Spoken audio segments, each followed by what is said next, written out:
Talk your shit.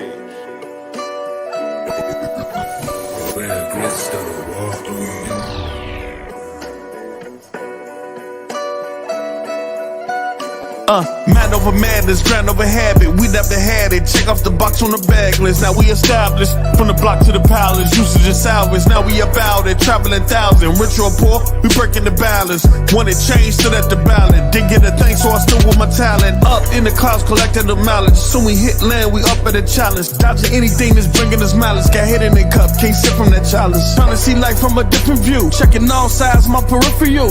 We up now, that's the pinnacle. The inner you. Eyes stuck on the inner tube. Perception got them in V2. They all gas like an inner tube. Took a small break, just an interlude. Now we in the groove. Took a couple losses, we was 10-2. Before the turn, it was 10-2. Got it hand over hand like we 10-2. Cause when you down and out, they don't pin you. Still we made it. From the land where they take that, they don't play fair. Lost a lot of niggas, fell off with niggas, I don't really care. Hell with them now, whether tried to feel with them now. So we out here until we out of here, looking up now past the stratosphere. Yo, we gonna cut it down. We ain't gonna even do the whole intro. We ain't gonna even do, we got a lot of work this morning. Microsoft pulling up, telling Sony to put up or shut up. You feel me? If you're gonna make this stringent effort to block our deal, then you're going to have to put up or shut up. You just can't sit in the rafters and say, and crap to these regulators saying, this why this shouldn't happen, and then don't get called out on your own BS. So we're going to talk about it this morning. On a pop-up, I'm going to call this a pop-up podcast. You feel me? A pop-up podcast, all right? We're going to go through the third-party summary, since they saying it's like more than Sony crying about. Really, it's Sony crying about the deal. The other parties really don't have an issue with it. We know Google have an issue in the cloud space and things like that. We know NVIDIA say they're not against the deal, but they have particular issues in terms of Activision games being accessible on their cloud service. And you know, that's not a problem. You feel me? Really, is Sony leading the charge? And it seems like it's a lot of lying going on.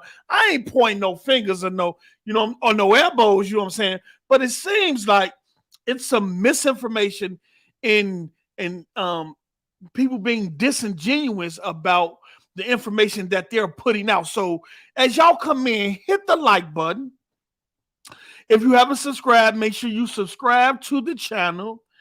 Hit the notification bell so every time I go live or do a pop-up live or anything like this, you guys can be notified. I just want to go through this information real quick because this is crazy. And I see why Microsoft and Activision recently have kind of displayed their frustration because of a lot of the misinformation and lies that's being told to some of these regulators, and they feeding into it hook, line, and sinker.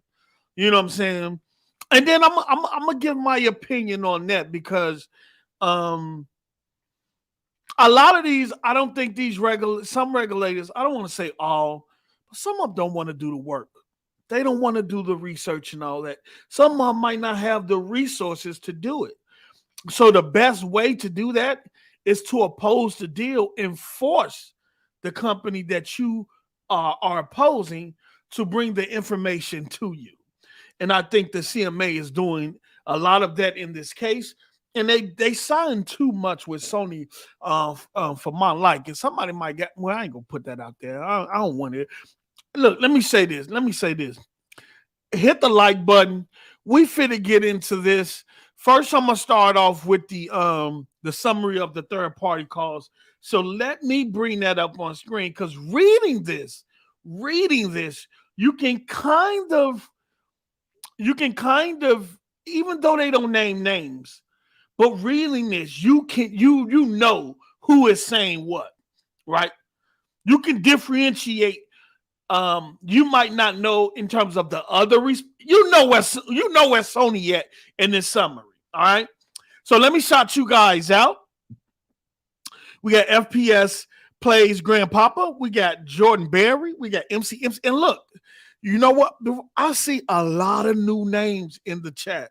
I've been seeing a lot of new names in the chat, and I just want to say thank you all, and I appreciate you all for joining the channel and for being a part of this platform, because it just lets us know that we're branching out to new listeners and new people that come in and join the platform beyond the people that normally show up. So I just want to say I really do appreciate y'all. And it's like 10:45 in the morning Central Standard Time. You know what I'm saying? I'm hitting y'all early. Some of y'all might be at work, so I can help y'all breeze through your day real quick. Right?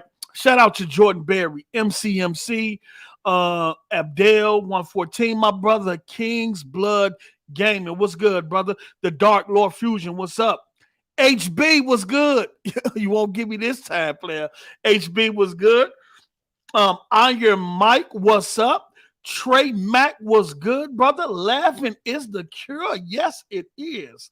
Shout out to Jordan Berry with the $5. Thank you for the support. I really appreciate it. And whoever else is in here that didn't come in on the chat, shout out to you all. Let's get into this. Let me bring this up on screen, right?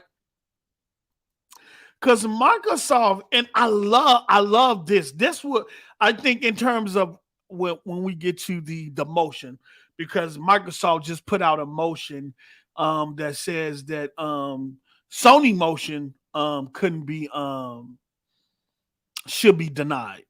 And I got a lot of flack on that on internet. People was telling me that I didn't know what I was talking about. And I was telling them that the motion that certain outlets was reporting that the judge agreed to Sony's motion to not provide that information, that the judge agreed to that motion. I'm like, no, he didn't. That was a proposal written by Sony lawyers that wasn't even signed by the judge. And then somebody told me in the background, well, you know, the judge could already sign it. It don't become public until afterwards. I say, no, that's a proposal written by Sony. A judge can't write a motion. A judge can't write a motion. That has to come from but Abbott, they told me I didn't know what I'm talking about. And then turn around, all the outlets that wrote a story on that turned around and deleted their story. And deleted their story. And what? And your King Thrashes, who called me an armchair lawyer, who said I was wrong, and your J Dubs, your Kratos, who called me an armchair lawyer, said I was wrong, it went quiet. Ain't heard from them since. You feel me? But what's good? What's good? Daruham, what's up? South Star, what's up? Black Lightning 100, what's up? Country Working Man, what's good? Okay, so we're going to get into this. We're going to get into the summary of the third-party calls, okay? Let me see if I can do this here. Right? We're going to get that up close. Oh, that's too much. That's too much. Oh yeah, I could drag that over like that, so y'all can really see. Okay, so we're gonna start, from here.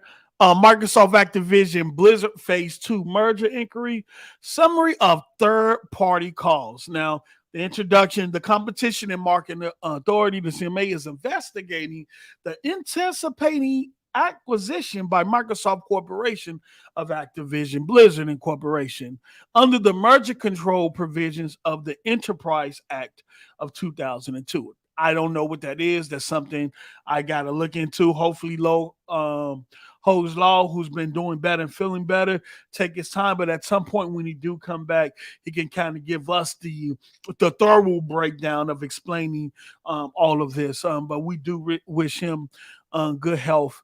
Number two is in relation to the merger.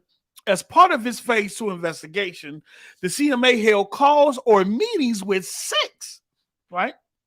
First, it was 3. I think Sony been on the phone calling some people saying, "Look, it's gonna affect you too, brother.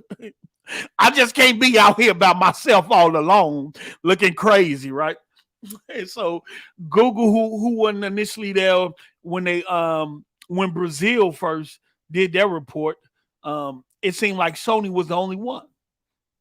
We didn't hear about Brazil. We didn't hear about Nvidia, Nintendo. We didn't hear about none. We just heard about Sony and them complaining. And I guess at some point through all of this, Sony might have got on the call.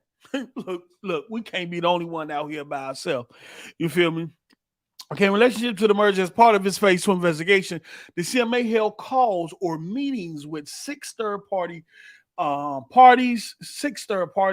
during the period from October 2022 to January 2023. Each of these third parties is a competitor or a potential competitor with the merged entity in either console gaming services or cloud gaming services. All right.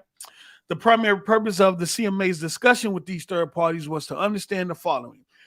Depending on the identity of each third party, some of these topics were more relevant than others. Okay, so the three topics are the third party's relationship with Activision and any other game developers and publishers, and if relevant with Microsoft and their views on game publishing more generally. B, the third party's views on competition in console gaming services, including both buy to play games and multi-game subscription services, okay, and cloud gaming services. The third party's views on the likely evolution of cloud gaming. And see, I don't get the CMA stance on this. To me, cloud is not a market yet. Cloud gaming is not a market. It's just a substitute input of how you access and play your games. That's all it is right now. xCloud is still in beta. It's not even an official cloud service. But we're gonna get into that because they say some things in here that I want to elaborate on.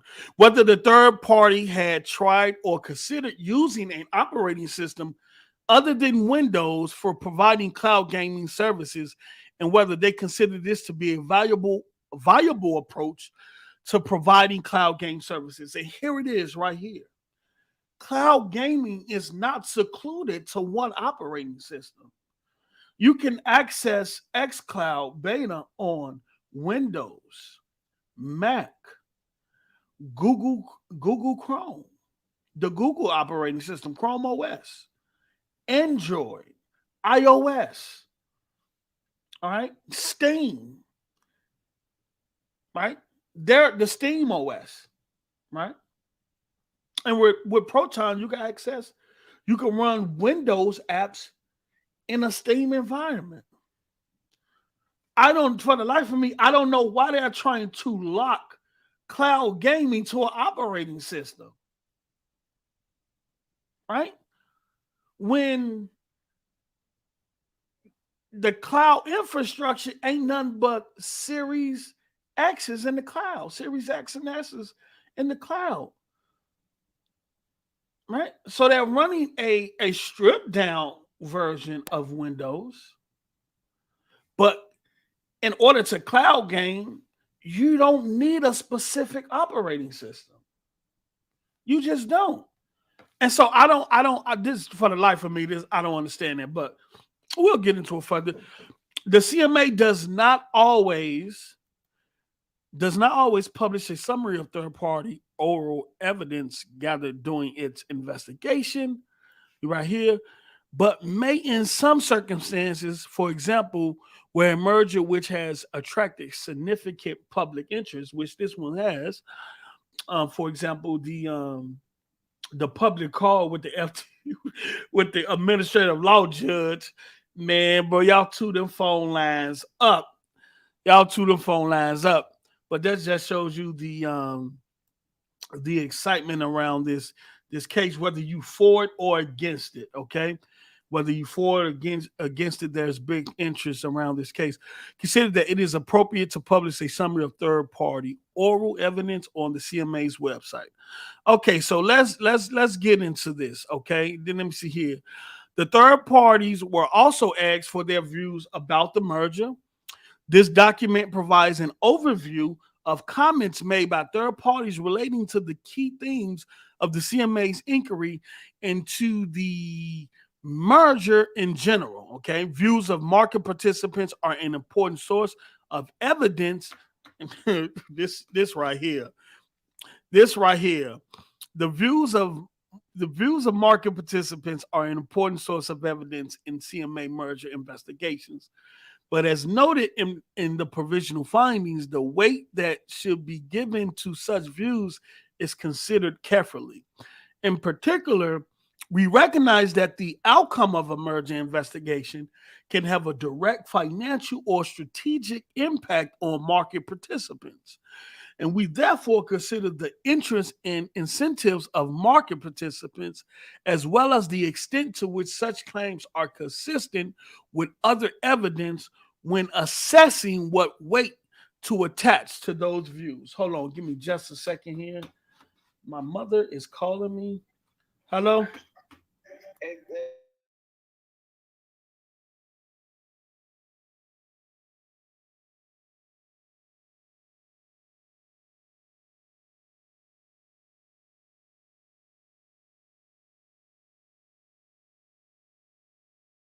All right. Sorry about that. That was my mother calling because one of my cousins told her somebody just hacked her phone. I look, Lord, let me tell you something. The things I go through. And I said, well, your phone is hacked. How? I don't know. He just told me my phone is hacked.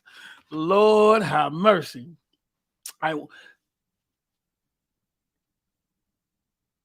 Okay, so let's continue. Okay, so the competitive landscape and console gaming services. Some third parties refer to Microsoft, Xbox, Sony PlayStation, and Nintendo Switch as competitor platforms, meaning that they included finally one of the third parties is including Nintendo in this market, which the FTC and the CMA has been excluding Nintendo from this market based on the hardware profile of the Nintendo Switch. And since its specs doesn't align with the PlayStation and Xbox specs, then they kind of created and pretty much narrowed the market to fit their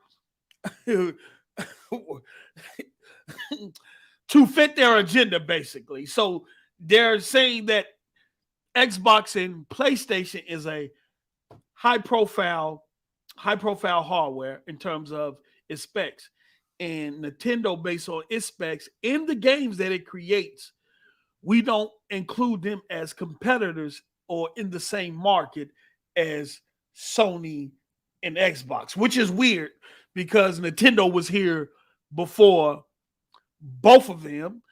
And I know we like to seclude Nintendo to just family-oriented gaming, children games, but a lot of Nintendo's fan bases range between 18 to 35 or even older. And Nintendo does have mature content on its system, which, but we're gonna keep going. We're gonna keep going. All right.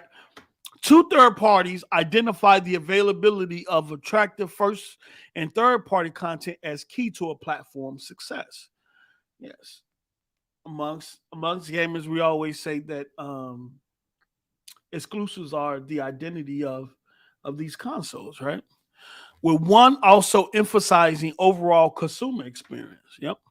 One third party contended that the quality of content library has been demonstrated to drive users satisfaction with gaming consoles, while two commented that the loss of a major title would be harmful to a platform and its users. I do agree with this. I don't agree with the loss of one major title would be harmful to its platform, right? Because at one point, Madden wasn't on the Xbox, OG Xbox. At one point, GTA wasn't on Xbox.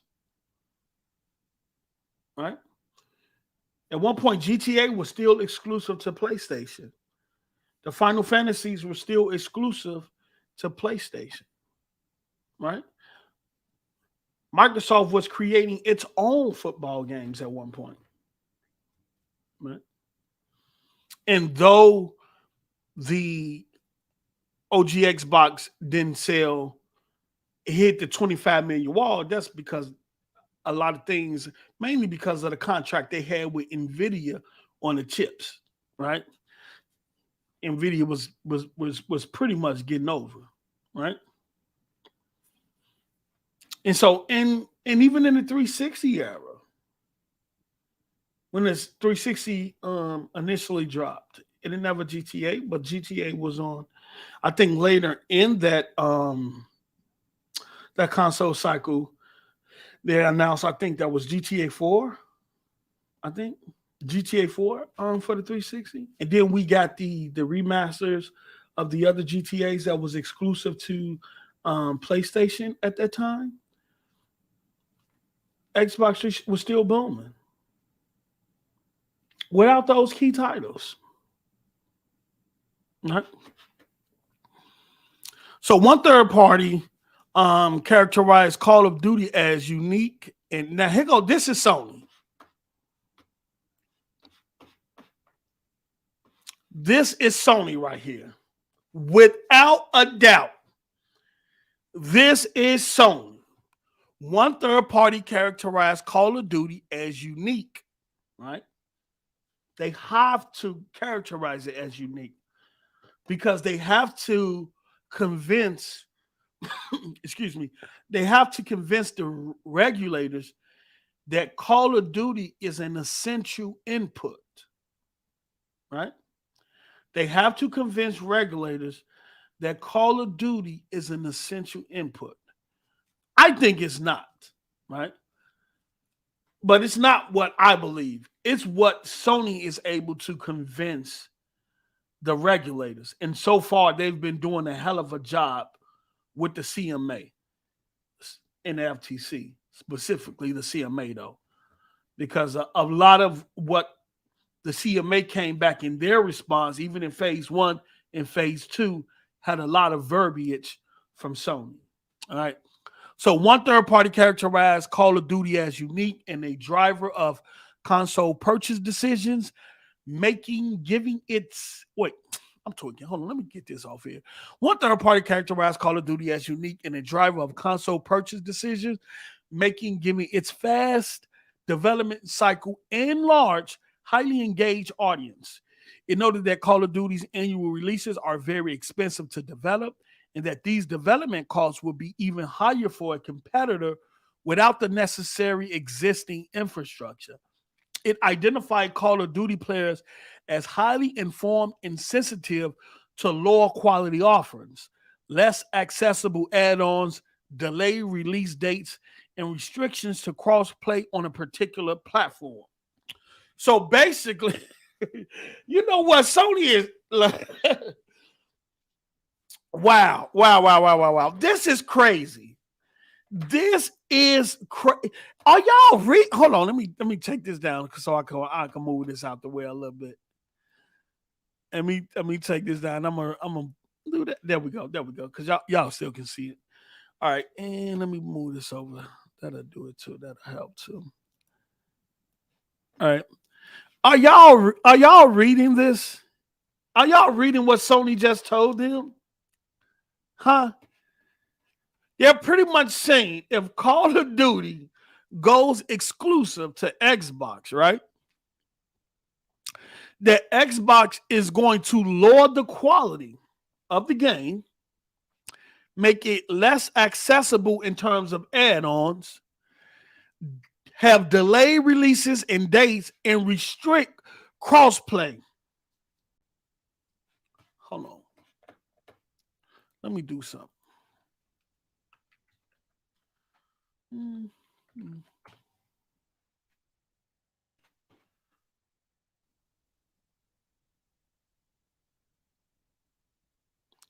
Let me do something here. We're going to do this here, right?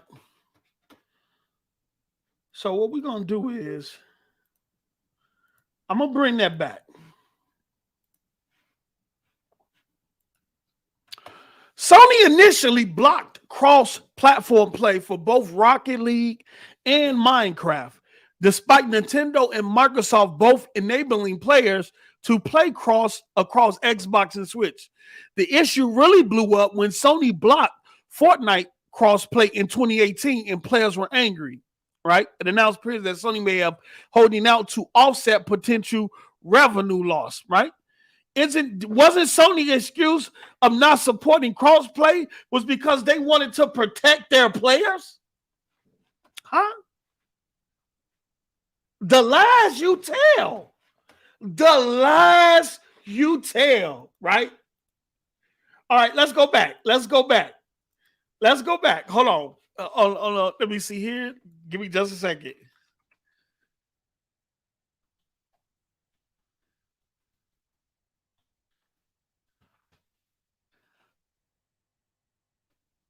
Right? What also they say, right? Hold on, let me see here. All right. Let me go back here. Let me see what else they say. Okay, let me get back to this, right? Less accessible to add-ons.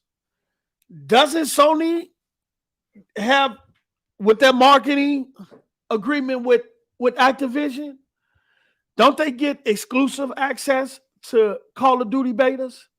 Don't they get 1 year exclusivity on Call of Duty game modes and certain add-ons and things like that? Is Sony crying to the please, regulators?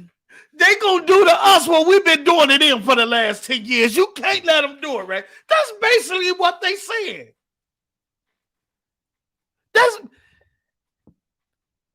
This is crazy. And for some of these regulators, I won't say all, because all of them didn't go for it. We already got 4 regulators that approved the deal already, right? This is they're basically saying, regulators, CMA, don't allow them to do to us what we've been doing to them for the last 10 years. Less accessible add-ons, restriction to cross-play. I won't even get into lowering the quality of the game. That is just asinine. I don't even know why the regulators would entertain that, because what company would spend $70 billion, right, on a game that makes billions every year only to get that game and lower the quality of that game on the system where most of the fan base of that game is on? It doesn't make, it's ridiculous. Thank you, Deuces. This is foolery. In the fact that the CMA is actually entertaining this and believes this is beyond me. That's why I say a lot of people got on me when the phase 2 provisional findings came out, and I said that they're still trying to because they changed some of their stands on Game Pass and stuff like that, even some of the cloud stuff. But they are still pushing this Sony rhetoric and verbiage. And it's been like that since phase 1. And you have had over a year to do your due diligence. And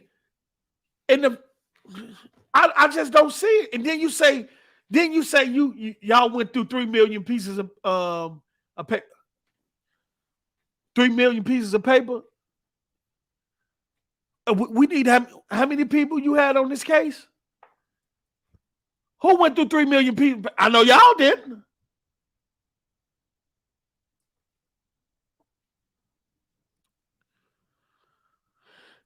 Rashad say, if COD plays best on Xbox, COD ain't go. Look, a few people might come, but the day didn't already. A few people might come over,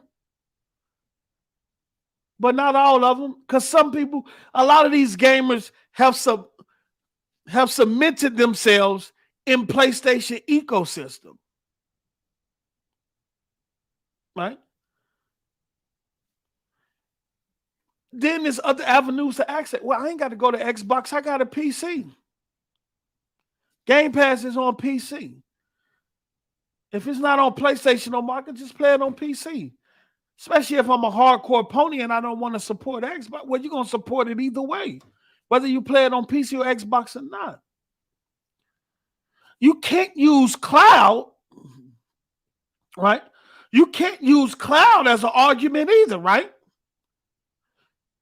Number one, we don't know what cloud is going to be in the next 5, 10, or 15 years. You know why? Because we don't even know what the infrastructure, the broadband infrastructure of the United States is going to be in the next 5 or 10 years. We don't know if they're going to get a hold on latency and all that. It's third world countries that have better internet services than the ones we have in the United States. And we're supposed to be one of the richest companies in the world. So how are you saying that cloud gaming, and not only that, COD is a Twitch shooter. It's a very fast pace. Who playing COD multiplayer on cloud? Who gonna play Call of Duty on cloud? Please respond. I don't think they gonna even put the multiplayer on cloud. We don't have the broadband on the infrastructure to support it right now. And if you do, it's very expensive. And there's very few areas, especially in the Midwest where I'm at.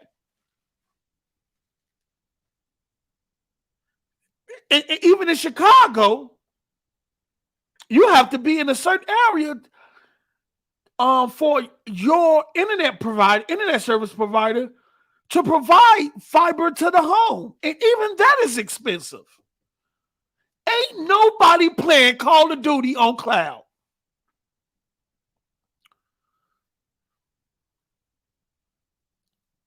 Right? But see, I'm going to break this down. I'm going to break this down. When last generation, right? When 360 players found out that Sony was taking over the marketing for Call of Duty, right? Nobody had an issue with 360 players migrating from the 360 to the PlayStation 4. Nobody had a problem. Nobody said nothing. Nobody cared about how that impacted the Xbox One, even though other things played into the Xbox One doing bad that generation, right? But that still didn't deter a lot of Call of Duty Xbox player migrating to the PS4 specifically for Call of Duty. And the price point. Nobody said nothing. But all of a sudden, we're concerned that if Microsoft get Call of Duty, and despite them saying numerous of times publicly that, hey, we won't take Call of Duty off PlayStation, now everybody's concerned for the well-being of PlayStation, the market leader who has spent its entire existence walling off content from Nintendo, from Sega, from Microsoft.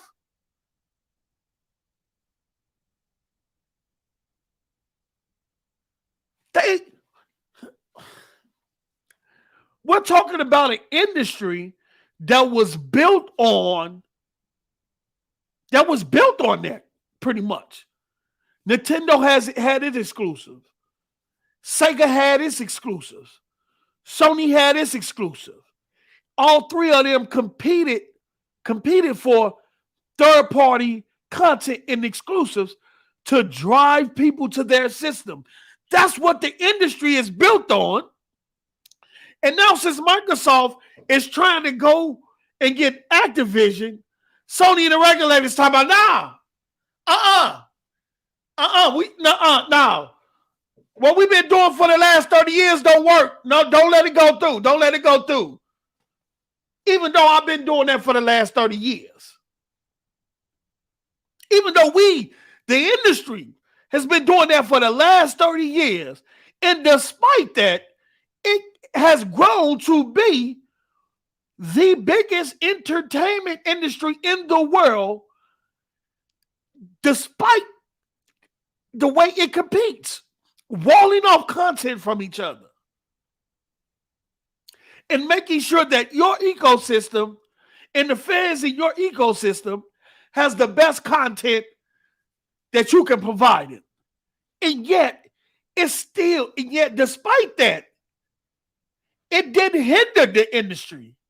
It didn't stop the industry. It continues to expand. That's why it's one of the most dynamic and fragmented industries in the world. You cannot monopolize it. You can't. And if Microsoft tried to, they'd probably take their ass out of. They can't. They don't. What CEO will be that stupid to even try?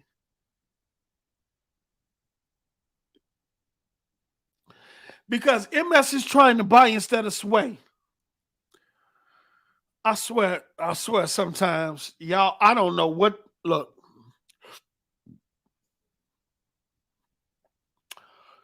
Google would have been more successful trying to buy a publisher or studios that were already established and prominent versus trying to build and create their first party studios from the ground up. What's up, Pastor? Google would have been more successful, right? Because first of all, you're late to the party, right? Nintendo, Sony is already established. They're pretty much embedded in gaming, right? They have some of the most biggest IPs in the world amongst the three of them, right? Their first party studios are already solidified, right? They're already ingrained with third party in terms of relationships and things like that. You're late to the party. You don't have time to start from the beginning. You don't have time to start from the beginning. Because you will never catch up.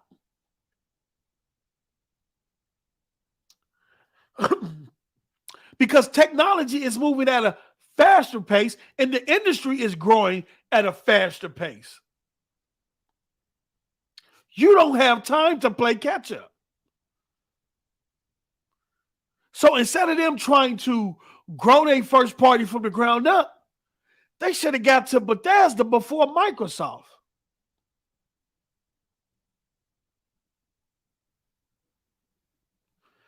The studios that Sony now, they should have got to them studios before Sony. They should have got to Bungie before Sony.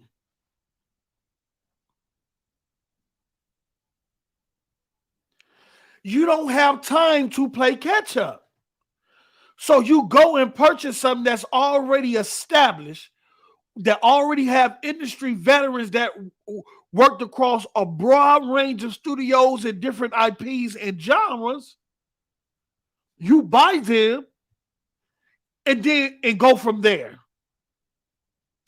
Because you're going to spend more money starting from the ground up and you're gambling because you don't know whatever that team that you're building from the ground up, it's not guaranteed whatever they make is going to hit or be a hit. So now You spend millions and millions building a studio, building new engines for your streaming service. Then you're going to pour more millions into IPs that you don't know if they're going to hit or miss. And then if they miss, you gotta redo it again and invest more money. And I don't think Alphabet, the parent company of Google, was willing to do that. And they got out and said, look, it'll be better if we license our tech versus trying to compete with these big three the way we're trying to compete with them. Because if we're playing catch up right now, and we won't be able to catch up. So I look at what Rashad say. They should be trying to sway. They don't got time to sway, sir. Ain't nobody got time for that. We gonna buy what's already established.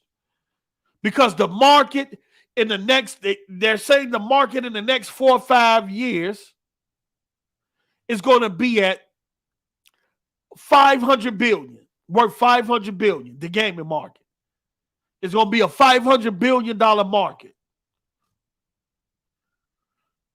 We got every big tech company, even Walmart, all big tech, all types of companies trying to find their way into this market. We don't got time to sit up here and sway and build from the ground up no more. We have to buy what's already established. We have to buy what's already proven.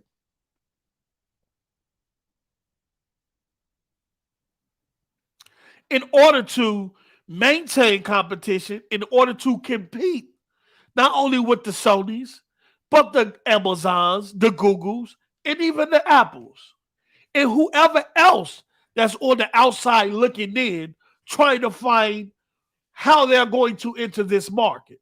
Because believe me, they're watching. You have superseded music, movies, and books.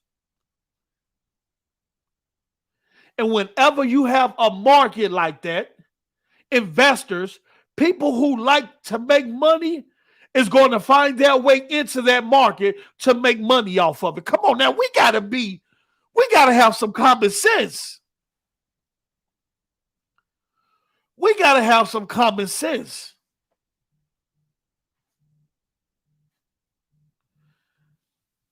Hold on.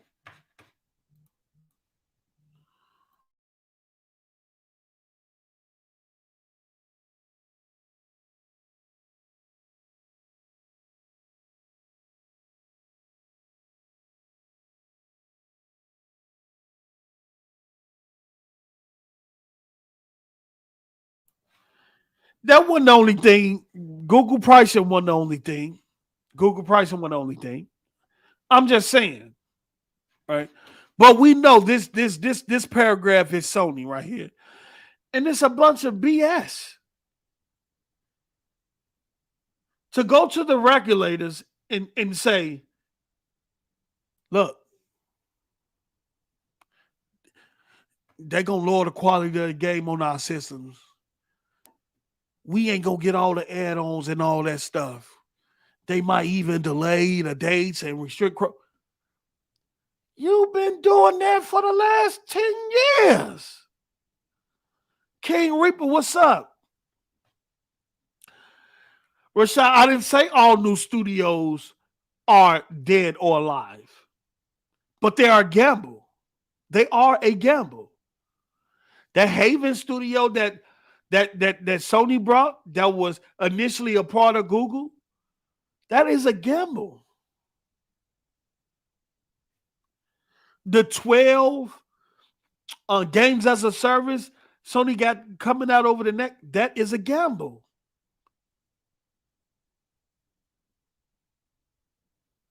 That is a gamble. Because you don't know if it's going to be a hit or miss.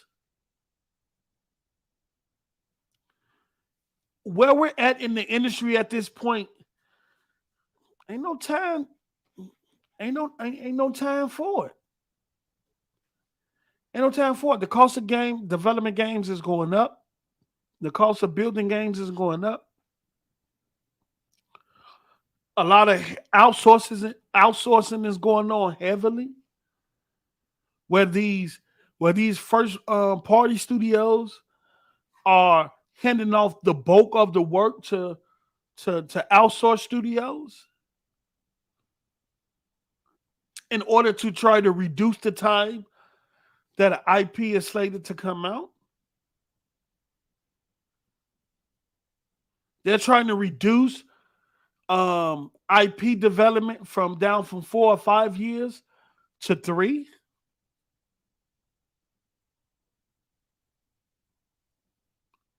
Because we're living in the age of instant gratification. Everything is at the tip of our fingers when we have these phones or anything in our hand. News, music, movies, TV shows. We have instant access to them. Like that. And so now these companies are trying to figure out how do we maintain the same quality as AAA development and get these games out in a quicker time, on a quicker cadence, so they can get to the bag even quicker. All right? But we know this, Sony. It's a lot. I just want, if you're a pony and you in the chat, I just want you to have some common sense about, we don't have to agree, right? We don't have to agree. But, and I like that, we don't have to agree, all right? We can have a difference of opinions in terms of this conversation. But please have some common sense. Please have some common sense. Google should have purchased already established. They should have went after the Bethesda. The moment ZeniMax said they was up for purchase, they should have went after her.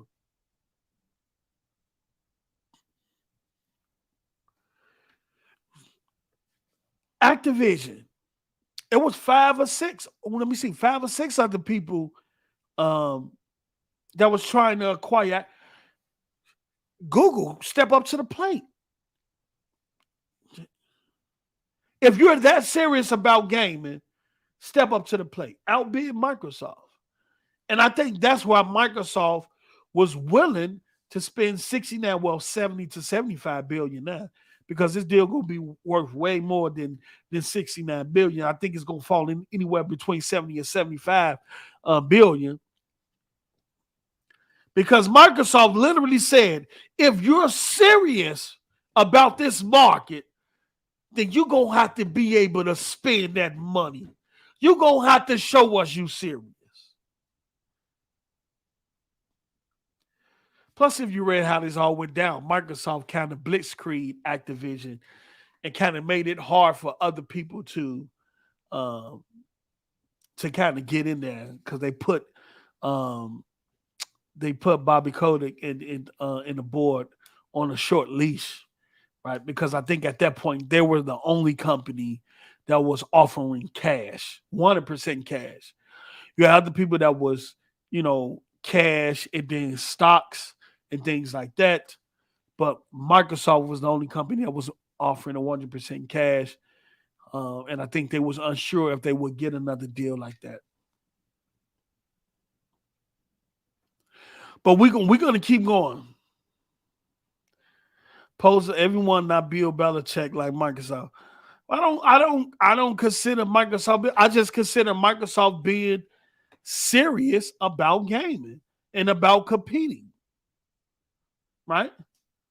If you look in terms of the buy to play model, Sony kicked their ass in the buy to play model. Let's agree. Xbox is my preferred system, but Sony kicked their ass in the buy to play model. Let's be serious. Let's be honest. They kicked their ass in the buy to play model. Right?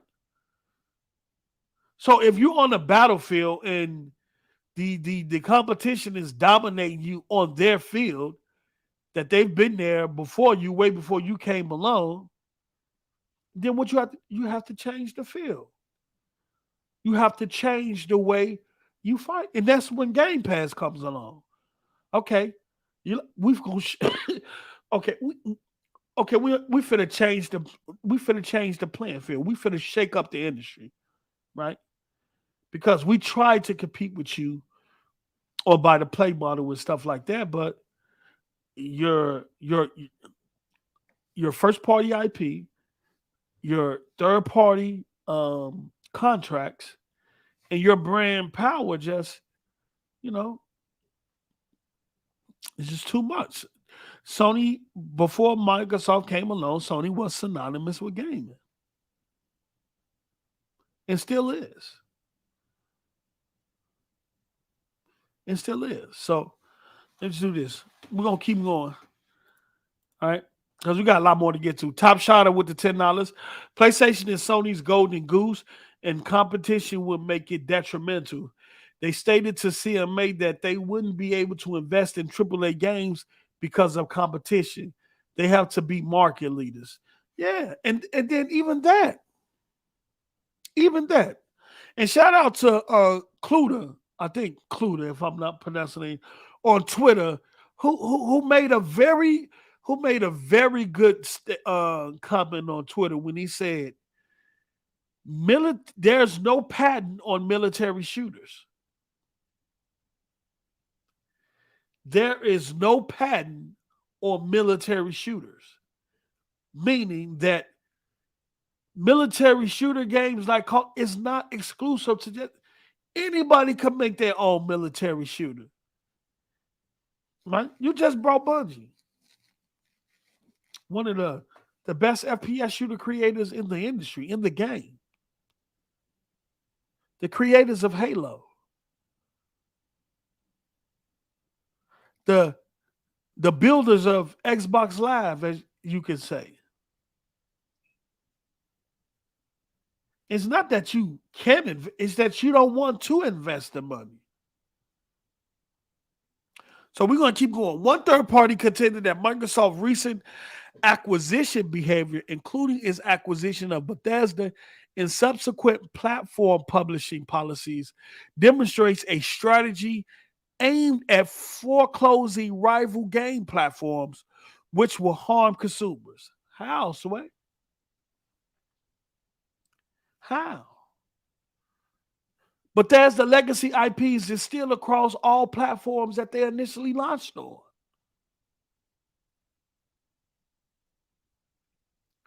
Now, you might not be getting the new IP,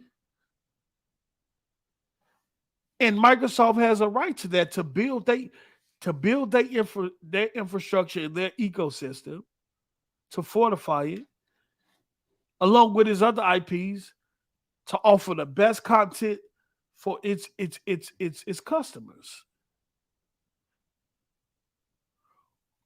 Since Bethesda has been purchased, what company out here has been near foreclosed door? Huh? Sony ain't bothered. They still outselling the Xbox. Their first party exclusives are still selling well. They're still getting exclusive content from other third party. What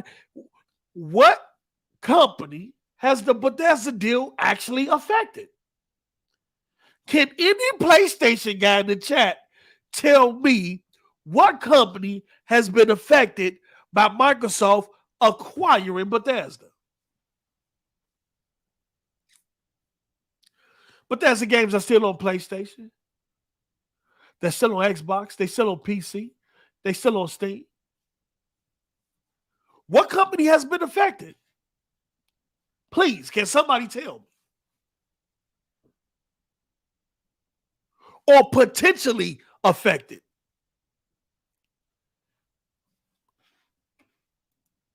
Huh? Nintendo? So, okay, Mr. Orange, you said Nintendo? How has Nintendo been affected by Bethesda? Because as far as I'm concerned, Nintendo Switch is breaking records right now. As far as I'm concerned, Nintendo Switches gained COD. What you mean gained COD? I'm talking about Bethesda. And what I mean, because of this paragraph right here that says, one third party contended that Microsoft's recent acquisition behavior, including its acquisition of Bethesda and subsequent platform publishing policy, demonstrates a strategy aimed at foreclosing rival gaming platforms, which will harm consumers. Which gaming platform has been affected by the purchase of ZeniMax Bethesda since Microsoft acquired them? What gaming platform has been in a position where it was possible, well, it was in a position to be foreclosed upon? None. None. None. And the games and the legacy titles, like Microsoft said before, are still on the platforms that they initially supported. Hell, even Skyrim was on PS Plus service. I don't get it. I'm just okay. Some third parties commented that first party exclusive games are a normal feature of competition in console gaming. Thank you. Been here for the last 30, 40, 50 years. So why is the issue with it now? Right? While some distinguish between the incentives of independent publishers to work with as many platforms as possible and first-party publishers to maximize their platform's profit, right? One third party noted that none of the independent AAA franchises have sought exclusivity with a... Stop the cap! Please stop the cap. Hold on.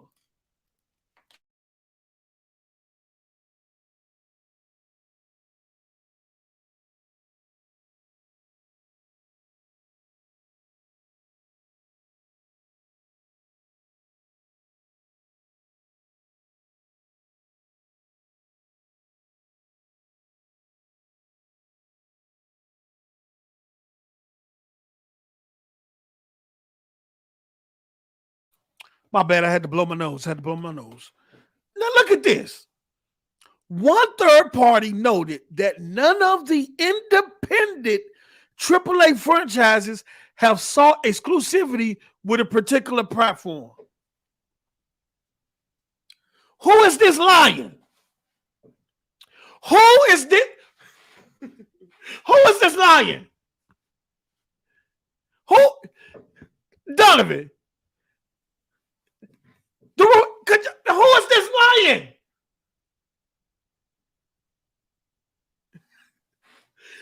Are you serious?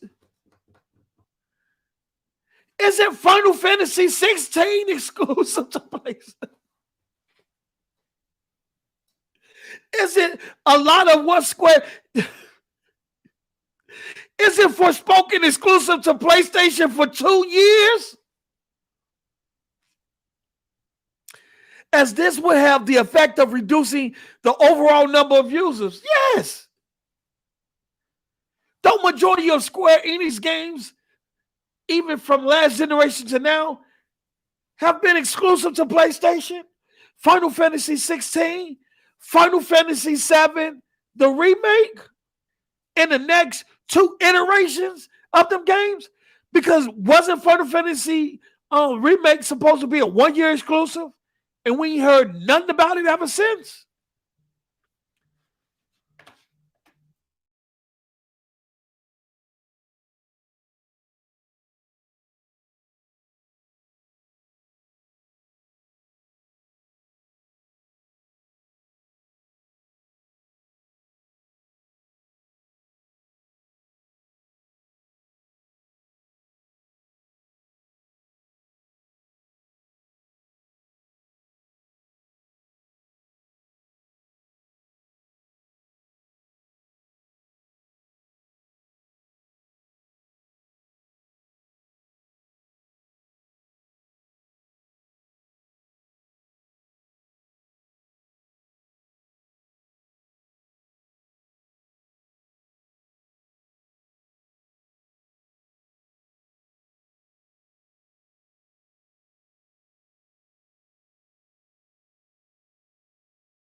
My bad.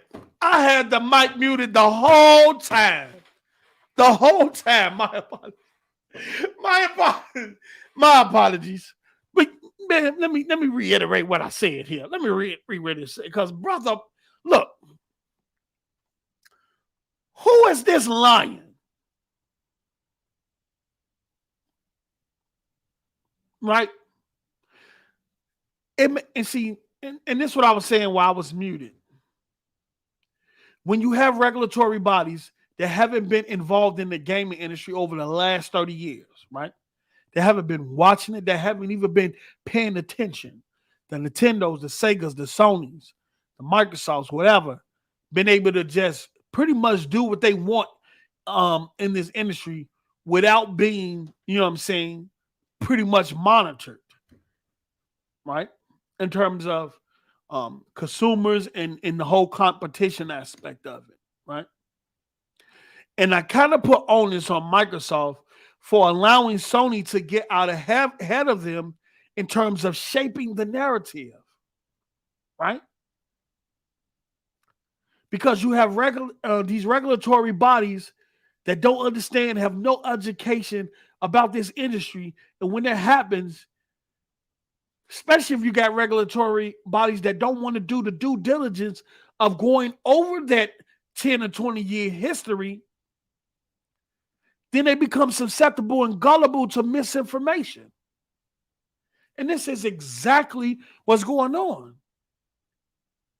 Because some of the tactics that Sony has employed with all the executives, the lawyers, and all the other people that they just sent out to these regulatory has been working.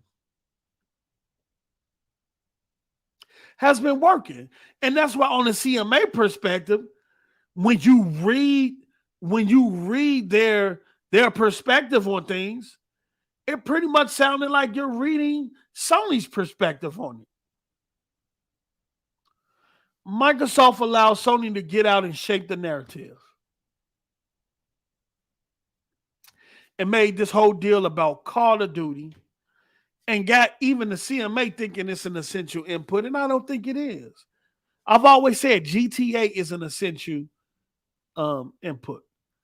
GTA is an IP that can foreclose a publisher or gaming platform in this day and age. And I don't think, I would say in this day and age, right? Because previously I said the 360 survived without it for years, right? But in this day and age, with the new gamers, because back then you had the 360 and a PlayStation 3. But in this day and age, if GTA goes exclusive to one of those systems, it could cause the biggest shift in gaming. GTA has that power. Call of Duty don't. Call of Duty ain't in the top 10 most sold games. Right? Metacritic Rising ain't even in the top 10 highest scoring games. Right? And it's crazy that the same people that crying about Microsoft buying Activision was just that said, Call of Duty lost its luster. Vanguard was trash. Call of Duty ain't what it used to be. It's the way of the dodo bird. It's trash now.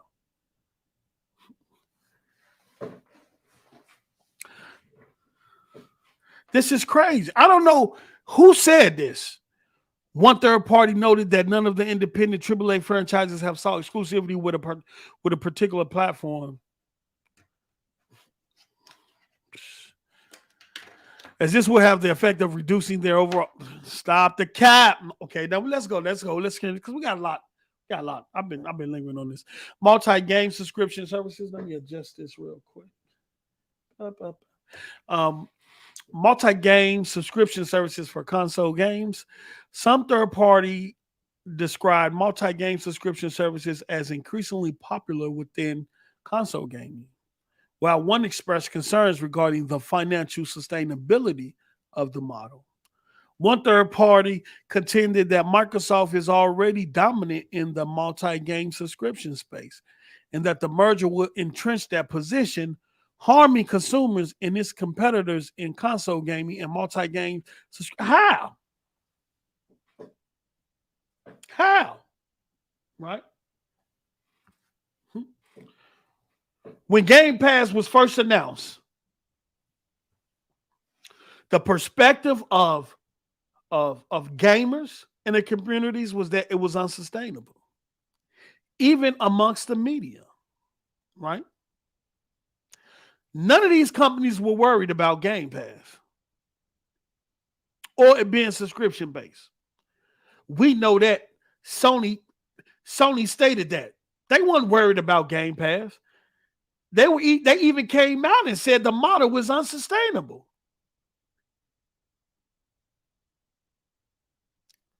Now all of a sudden, yeah, make it make sense. Is it sustainable or not sustainable? Is it a threat or is it not a threat? Because Sony has said both. Sony have came out and said it's unsustainable. Sony has came out and said it's not a threat. Then turned around and said it's a threat and pretty much sustainable. But that make this make sense. Because the PlayStation gamers that tell me Game Pass is trash. Game Pass is unsustainable. Don't nobody care about Game Pass. Sony ain't worried about Game Pass. Ain't nobody worried about Game Pass. Well, who is crying to the regulators about Game Pass? Vine Games, what's up? You rebranded your channel and flying under your brand now. Gotta respect the moves made. Continue to grow, good brother. Thank you, brother. Yes, sir. Yes, sir. Yeah, we named the channel. We got merch coming, new logos, and all that stuff coming, man. We working behind the scenes, man. So make it make sense. Make it make sense. Is it either it's sustainable or it's not? Either it's a threat or it's not. Right? Sony been had time to come up with a Game Pass competitor. Way before Game Pass got to 25 million subscribers. Way before. All of the competitors in the industry had the ability to create their own service. But you know what? They waited. They had to see what type of success would Game Pass have over the long term.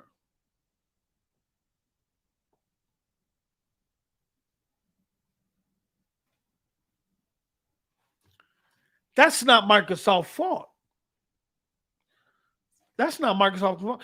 And you know things are critical when you got Horizon Forbidden West on PlayStation Plus now. You know why they did that, right? You know why they did that, right? That was intentional. If this acquisition wasn't going on, Horizon Forbidden West would not be on PS Plus service. But Sony is done that because they're trying to negate some of Microsoft's arguments. And one of those arguments is that you have a subscription service and you don't even have your own first-party games on there. So what did Sony do? They put Horizon Forbidden West on there. Y'all gotta watch what's going on. Y'all gotta watch what's going on. And everybody out there talking about, yeah, this is Sony PS Plus is the best. They only put that up there to try to kill a narrative, an argument point regarding this merger. That's the only reason that game is up there.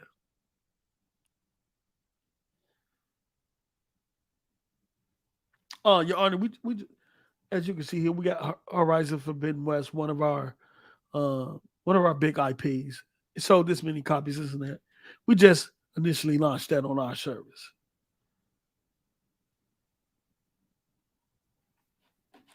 Said what the Ruham? Did Microsoft have Bethesda when they said what?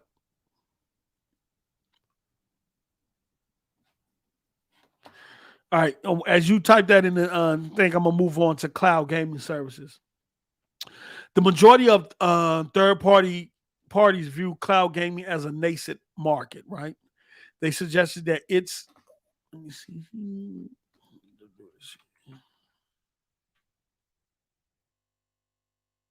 Okay. Okay, let me do that. Okay, I got. Let me spread this out again. All right. The majority of third parties views cloud gaming as a nascent market. We're pretty much just a market that's coming into existence, right? They suggested that its success will be dependent upon the resolution of a number of technical problems, including latency, bandwidth, and infrastructure, which I agree. Some of these third parties express confidence that these problems will be solved. You don't know when they're going to be solved. You can be confident something's going to be solved. You don't know when.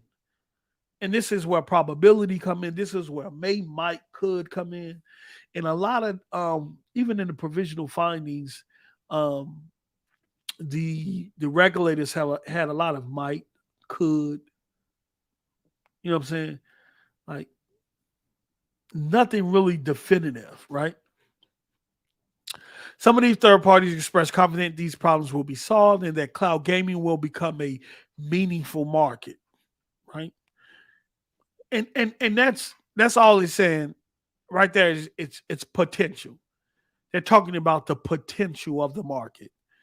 That they expressing that they have confidence in the potential of the market to evolve and that they're confident in the infrastructure regarding latency bandwidth will resolve itself over time and the market will become meaningful. When that will happen, who knows? While the other characterized cloud gaming as already technically viable in an existing market. Mm, agree to disagree, right? One third party stated that it considers all providers of entertainment on screens as its competitor. True. In cloud gaming services, and that multi-homing or using more than one gaming services is prevalent among some groups of users. Yes, I have Game Pass. I even have PS Plus. I haven't been on there because I think I got the lower tier after my stuff converted over. I think I had like 3-4 years of PS Plus originally because I got a hook up on it. And then when it converted over to what's the name? I think I got like 2 years or something like that. I don't know. I got to go back and look, but I have multiple services. Let me see. However, it identified the lack of hardware required for cloud gaming as a value add over consoles. Thank you. Cloud gaming is not exclusive to an operating system and is not exclusive to hardware. Anything pretty much, especially specifically with xCloud, anything with a screen you can access xCloud and Game Pass on. I've seen people playing xCloud on a refrigerator. On a refrigerator. So anything with a screen and access to the internet, you can access cloud gaming on, right? I don't think cloud gaming is a market yet. I think that market is still coming into existence. And how it shapes out over the long haul, we'll just have to wait and see. But I do agree with this that our competition is all providers of entertainment on the screen, right? And that's just beyond the game industry. That's movies, that's music, that's all of that. Because at the end of the day, they're all vying for your time. They're all competing for your time. So everyone is competition because everyone is competing for your time. 24 hours in a day. You sleep 8 hours, you work 8 hours, and you got another 8 hours. So 16 of those hours already gone between sleep and work, right? You got another 8 hour. Who how does that 8 hour get divvied up? And which company gets a part of that 8 hours? Or even in between work and sleep? Which company get majority of your time when you're sleeping and waking up, sleeping and waking up, when you're at work and you're on break? So all of these companies are competition because they're all competing for your time. Okay, let me see here. Answer. Okay, the Ruham says, answer the question. You can't say that definitively because God of War zone there. Days Gone is on there. Come on, post. Oh, are you talking about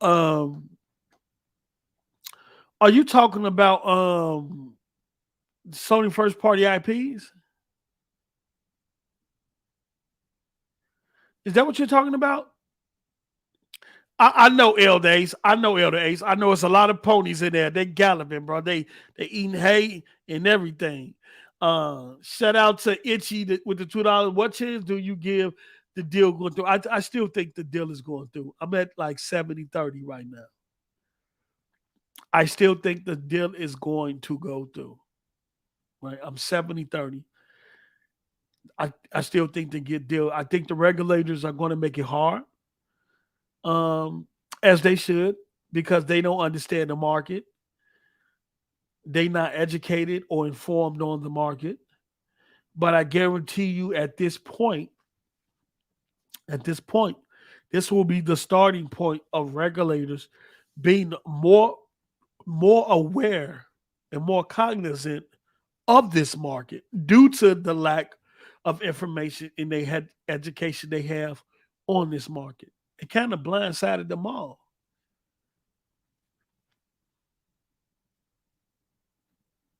Yeah, Ace man, they in there galloping. Okay, Days Gone and God of War, all that came last generation. That came last generation.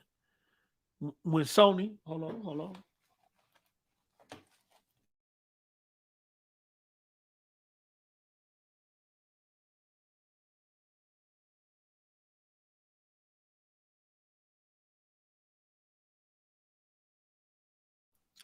Days Gone and God of War came last generation, brother Ruham. And it came when Sony started, and I think that when Jim Ryan came over and Sony started to transition themselves and put themselves on the same path as Microsoft. And you can see prior to that, PS Now only had like 700,000 users. And when they threw God of War and them titles on there, the numbers shot up like over 300,000 plus users. They went over to millions of users. Now they combine PS Now with PS Plus to kind of glue them numbers together. I mean, but if you look at PlayStation 5 games of this generation, I think if I'm not mistaken, Horizon Forbidden West is the first PlayStation 5 game that's on that service, right? Is Spider-Man Miles Morales up there too as well? I don't know. I haven't been on there.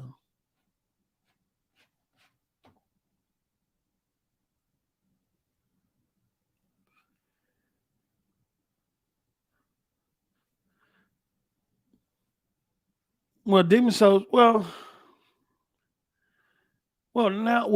They that studio is first party Sony now. Okay. All right. All bar one of the third parties and all of those active in cloud gaming services identify content, particularly AAA content, as an important element in a successful cloud gaming offering. Of course. Of course. The content that makes up your ecosystem is very important and will determine what gamers you gravitate towards your ecosystem. And noted that Activision controls a significant catalog of AAA content. Yes. But how many of Activision AAA games are on cloud services? Hmm? How many of Activision AAA games are on cloud service or even on Game Pass or PS Plus for that matter? Somebody answer that. In addition, the majority of third party identified a large consumer base as key to incentivizing game developers to bring content to their platform. Yes. For example, PlayStation, which had 80% of the market, excluding Nintendo last year, outsold Xbox 8 systems to 1. We've seen a perfect example of when a third party has a large consumer base and is able to incentivize developers to bring content to their platform.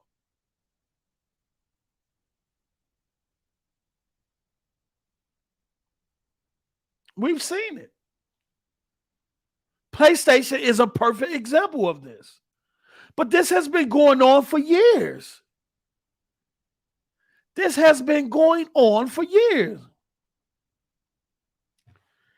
Exactly, Young City, none of them. Because Activision didn't believe in cloud gaming or subscription services. And had no intentions of putting none of their games on those services. I could be mistaken. I'm not always right. That's one thing I will always say. I'm not always correct. And I will allow the chat to correct me. Just like the Ruham them did with some of PlayStation first party games. All right.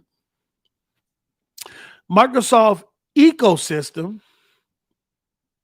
2 third parties commented on Microsoft's combined portfolio of Windows OS, the Azure cloud platform, its console strength, and its multi-game subscription business, and expressed concerns about the impacts on competition of adding Activision's content and studio development capacity to this portfolio. Now, this sounds like Google. Because I don't think this sounds like Google to me, right? Because I don't think Sony is worried about Windows OS, Azure. I don't even know why they're bringing up Azure. But I would assume this either Google or NVIDIA. Now, NVIDIA say they wasn't against the deal. They just had issues with pretty much saying, look, just spread the wealth. If you're open to bringing Call of Duty to Nintendo and Sony, hey, allow it on our cloud streaming service. I don't think Microsoft will have an issue with that. But I think this is Google here, right? I think this is Google. Windows OS to Azure. We already know that Xbox and the cloud platform of xCloud doesn't use Azure, right? We already know Windows is not an operating system that you need to access Game Pass or cloud. This sounds like Google from a cloud service perspective. From a cloud service perspective, this sounds like Google to me. Views on the merger.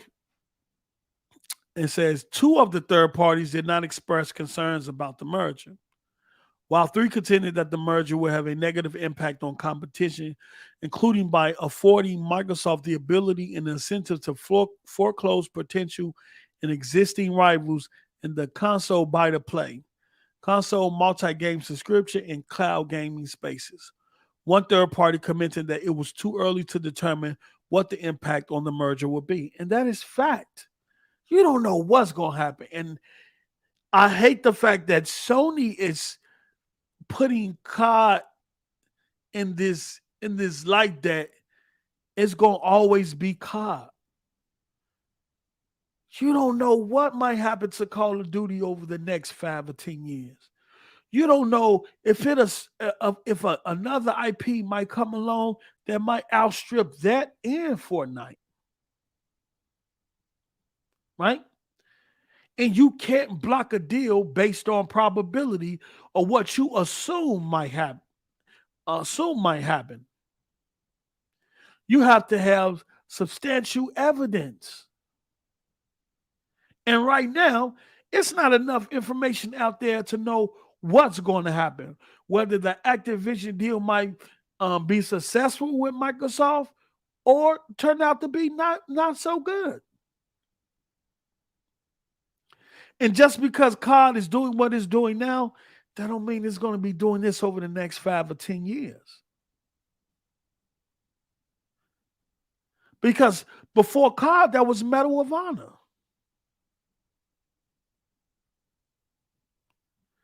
Before Call of Duty, that was Medal of Honor. When the last time you seen the Medal of Honor series? That wasn't on mobile. I'm talking about a AAA Medal of Honor experience. Exactly, Donovan. Look at Halo in its heydays.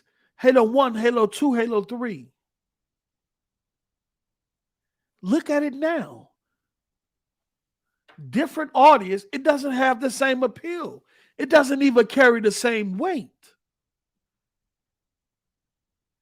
And the fact that the regulators are siding with Sony as if Call of Duty will have this infinite appeal in terms of the masses of gamers, like COD going. It's not. Times change, people change, new generations are coming in. The new generations, from my understanding, since I've been on, they switch up, they change.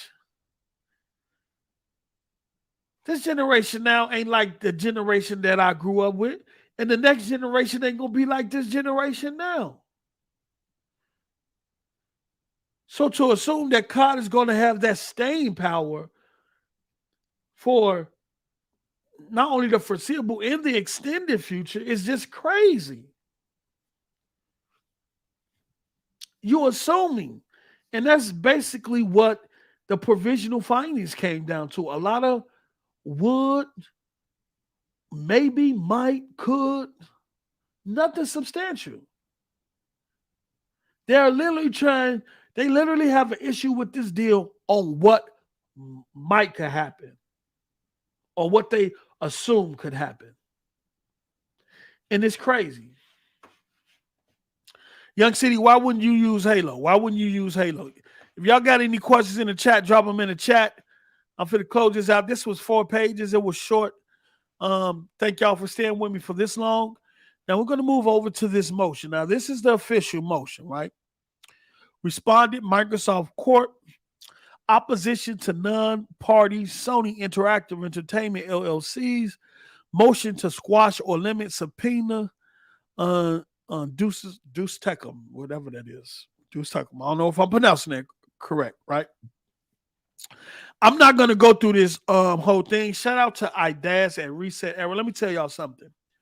If you guys want great conversation and discussions, like real thorough discussions, real educational discussions where common sense is coming into play. And I mean, you got a little fanboy in there here and there, but I'm talking about meaningful discussion where people are like typing out paragraphs and going back and forth with each other in terms of this acquisition. This thread over at Reset Era. Where is it? Did it disappear off the page? Let me see. Here we go. This thread right here, the Microsoft Activision Blizzard acquisition OT thread, right? It was set up and created by IDAS to kind of consolidate all of this talk into one thread. It has over 2,401,513 views and 25,865 replies. They're now at 518 pages. And when I tell you, it is some incredible discussion, not only from iDash, Pixie, and a couple of other people in the street. When I mean they're having educated, educating, educational discussions with common sense, stuff that's backed up with facts and substance and fact checking behind their comments. Man, check this thread out. Check this thread out, okay? But let's get back to it. So what we're going to do is I'm going to go over to here. I can't be doing it. I can't be doing. Okay, so let me bring this on screen. Let me bring this on screen, and then and shout out to iDash for summarizing this for us. And we're gonna do this here. Now I can bring this on screen. All right. All right. So as we know, Sony recently wrote a proposal, a motion to the judge, the administrative law judge at the FTC, to limit or squash Microsoft's subpoena on requesting some of the information from their executives about their gaming pipeline, just all types of stuff, right? And recently, Microsoft written a motion to go against that, to say, "Hey, we need we need access to this information because it helps support our stance and our view on this acquisition." Sony is in a position where they're saying is, "Look, we have issue with this acquisition. We wanted to block. We want it blocked. We don't want it to go through. We don't want to do none of that." But then they don't want to give up no information. It's crazy. It's crazy. Yeah, we don't want it to go through. Okay. So we don't. So now we need to check yourself. Now we need to check how you rock it. Oh no, don't do that. You know what I'm saying? It ain't about me. It's about Microsoft. You know what I'm saying? We don't need to put my information out there. All I'm saying is that y'all need to block the deal. That's basically what Sony doing. That's basically what Sony doing right now. Now, look, I don't want the deal to go through. You know what I'm saying? I got issues, I got problem with. It's gonna mess up my company, this and that. It's gonna do this and that. Well, we need to see some documentation on your company. It's staying these words: hardware, gaming pipeline, hardware number, financial assets, to see how big of an impact this will have on you and your. No. Y'all don't need all that. Y'all don't need all that. This is Jim Ryan. Y'all don't need all that. You feel me? All you need is just, block the deal, stop the deal, what I'm saying? And then I can go back to doing what I've been doing. But, what I'm saying, for that hardware, none of that matter. It ain't about me. It's about Microsoft. You feel me? I'm just saying this is going to impact my company. That's pretty much what Sony doing right now. And to the point where they even called it harassment. Shout out to Donovan. Yeah, now the deal is going through. They're going to have to fight for it. But I think anything worth having is worth fighting for. You feel me? And that's old school. I know y'all heard that saying before. Anything worth having is worth fighting for. Right? So I think Microsoft and Activision is going to fight, do whatever they need to do and fight for this deal. So iDash broke this motion down from Microsoft. So I have it all in one place. We don't have to read through all that that lawyer verbiage. He broke it down in, simpler terms for us to understand. So it says, Microsoft said that Sony motion should be denied and provides 10 pages of arguments. So shout out to iDash for consolidating 10 pages down into this, where we can get the most important things out of it. He's been doing a great job. Pixie over there. I think Pixie is a lawyer too. There's a lot of people over there that's been doing a great job since Hogue Law has been, out on medical leave, basically. Microsoft says that Sony Motion should be denied and provides 10 pages of arguments. Microsoft says that one, Sony has unleashed its executives and high-priced economists to petition the commission, as well as regulators around the world to block the transaction. Microsoft mentioned 4 redacted examples, so we won't get access to the information. Hopefully, after all this is over and said and done, that a lot of this information that redacted becomes public. That becomes public knowledge.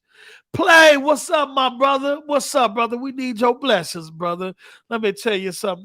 God knows. God knows, and he bring one of his soldiers to my chat every show. What's good, Play, man? That's my bro right there, man. I gotta hop in the Discord and holler at you, man. It's been a minute since we both politic. Number 2, Sony's campaign has worked because the commission theory of harm relies almost exclusively on the facially implausible claim that the acquisition is anti-competitive because Microsoft will withhold from Sony a single game. Thank you. Let's go, Microsoft. Hold on. Let me turn that down a little bit. I don't want to be too loud, and y'all. Thank you, Mike. That's what I want to hear. That's what I want to hear. How are you're going to sit Sony? You see, he say place Sony as a whole, as a corporation, LLC, whatever, is sit up here trying to manipulate these regulators into believing that one game will prevent them from coexisting in this industry. That is blasphemy. Louis Frank, what's up? That is a lie. And as you can see, it worked. Sony campaign has worked because the commission's of theory of harm relies on almost exclusively, take your Sony side, protect us, and we go again, exclusively, on the facially or factually implausible claim that the acquisition is anti-competitive because Microsoft will withhold from Sony a single game, Call of Duty. Okay, we're going to keep on. Despite leading the charge to stop the transaction, Sony claims it should not be required to produce documents on the very topic it has put an issue on. You feel me? So, once again, here goes Sony. Stop the deal. Stop the deal. They messing with my money. They messing with my company. I'm going to go out of business. Well, can you show us documents in your company and financial and stuff like that? All the information that we need. Can you produce that documentation that'll help prove that if Microsoft was to withhold this game from your company, that you will be gravely impacted? I ain't saying I got to do all that. I'm just telling you. Y'all just should believe me. Y'all should just take my word for it. All that paper stuff, that costs too much. I have to spend $2 million on that. I got to gather all that. I don't have enough time to do all that. You know what I'm saying? Just believe me. Just take my word for it. Just take my word for it. Get that game. We up out of here. That is crazy. And guess what? They got the regulators believing it. And that's how I know they haven't done their due diligence. Outside of the 4 who approved the deal already, who did their due diligence, who looked at the market, who understood that one game, Call of Duty, is one, not an essential input, in that it will not cripple Sony as a company or as a gaming publisher. This is crazy. Huh? You want me to produce what? Huh? I don't know about all that. Let me see. Okay, I got 2 million. Man, I got to spend 2 million. Could you just take my word for it? Just this one time. Just give me this one time. Take my word. Somebody like, all right, we believe. We believe you. FTC, we believe you. You ain't got to produce no documents. We believe you. Even though Brazil and Chile proved in their research that the numbers don't add up. Right? Sony should produce documents from, and see, and this why this I like this because when the subpoena came out, the first thing the Sony fanboy said, they trying to get Sony blueprint. They trying to figure out how Sony do this and do that and do this and do that.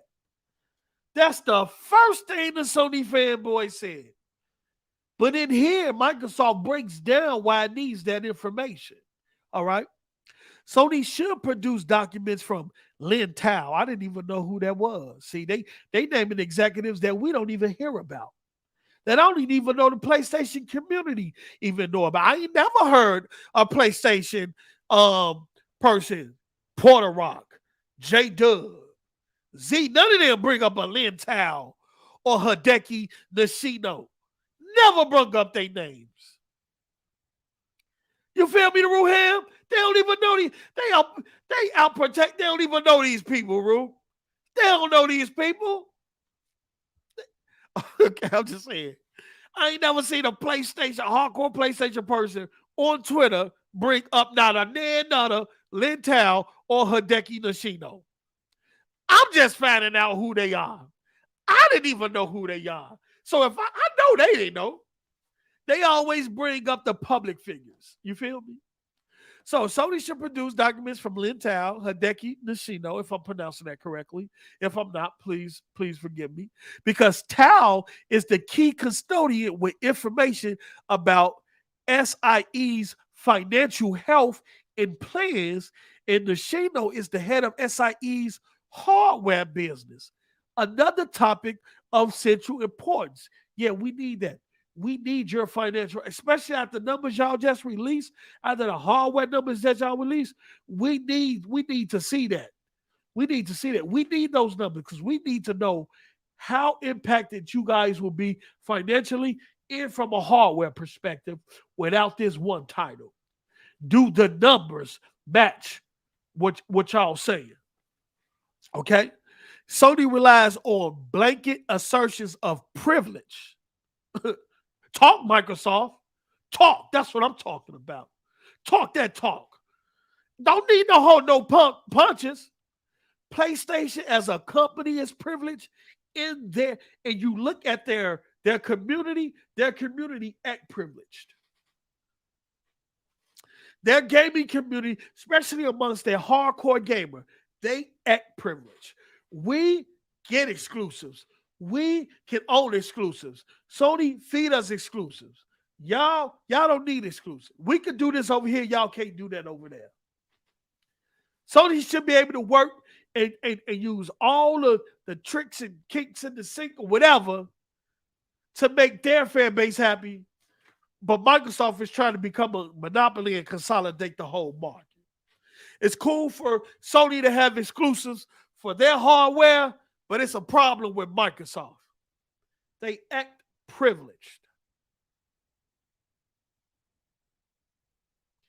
They act privileged because they can't imagine a future with PlayStation not being the market leader. They can't see it.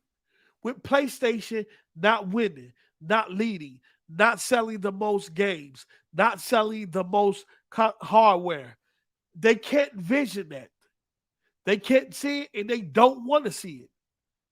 From their eyes, PlayStation should always be number one, should always have the better software, the better hardware, and sell the most. Sony relies on blanket assertions of privilege and the burden of reviewing McCurdy's files because he is a lawyer.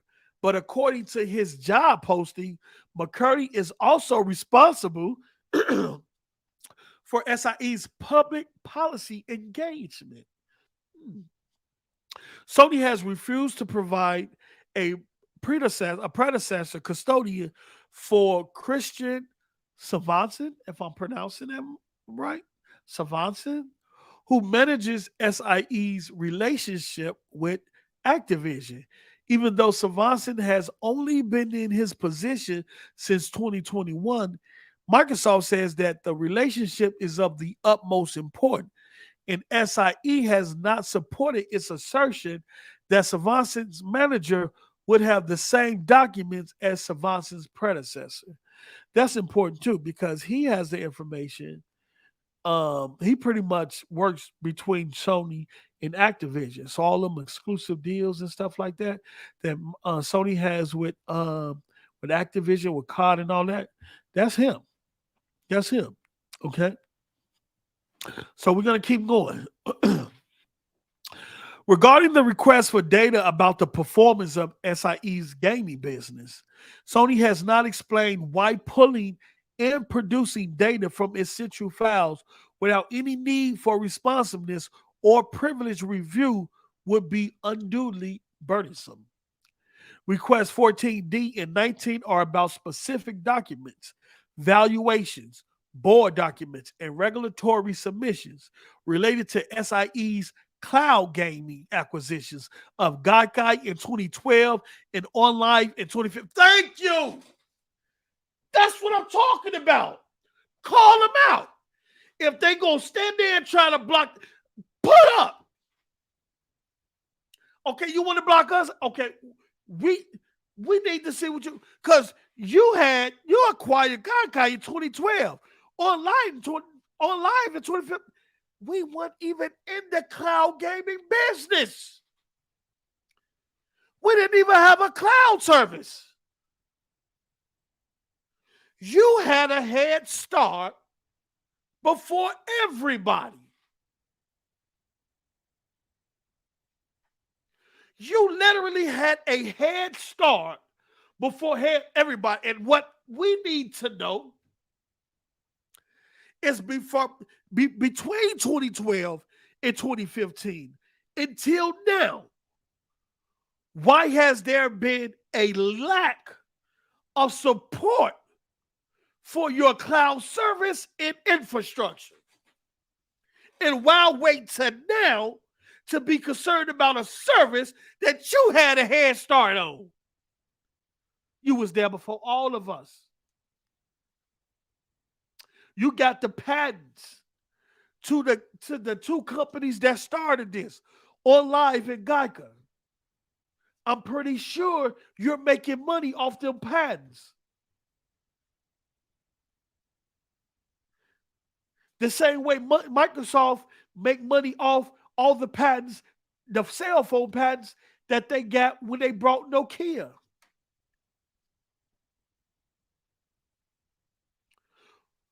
What made you and your executives and your board choose to put cloud gaming to the side after initially getting there before us, before Nintendo, and before Google?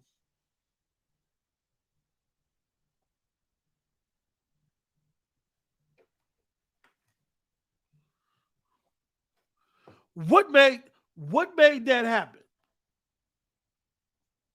What made it happen?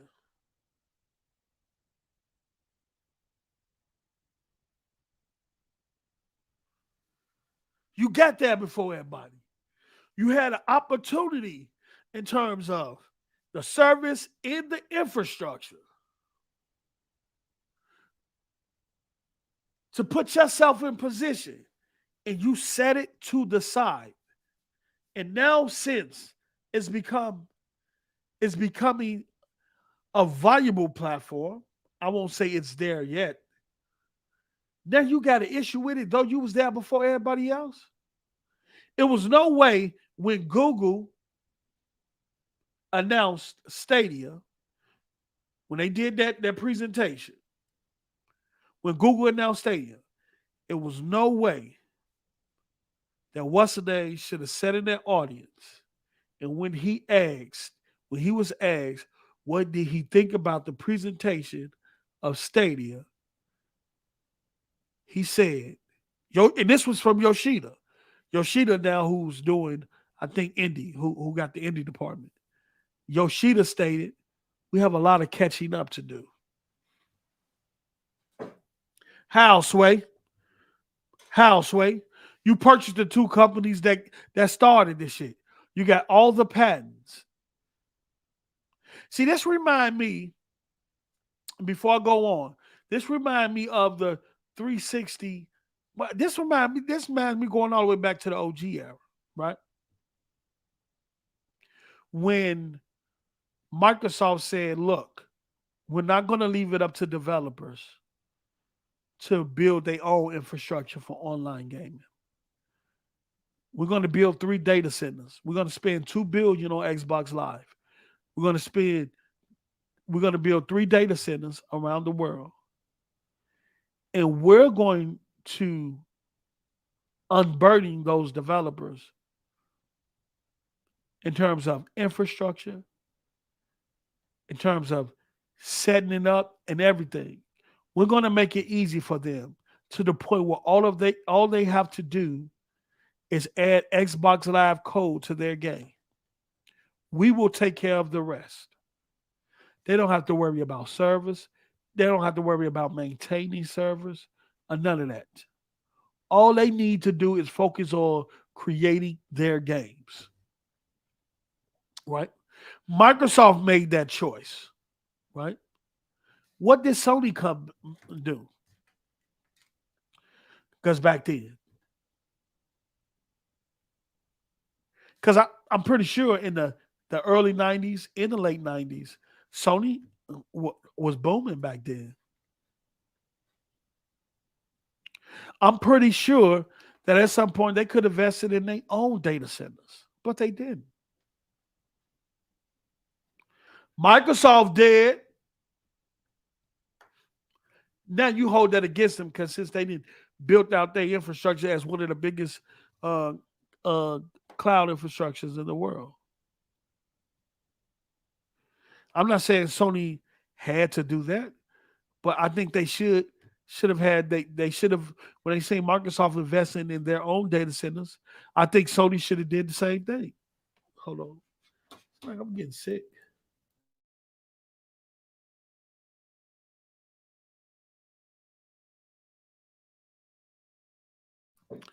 I think Sony should have did the same thing. But you know what Sony did?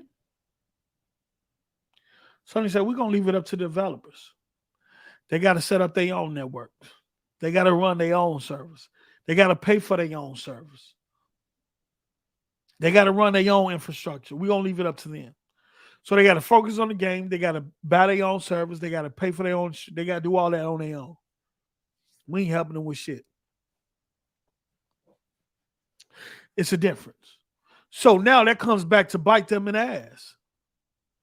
But now Microsoft is being penalized for it. I don't get it. I don't get it.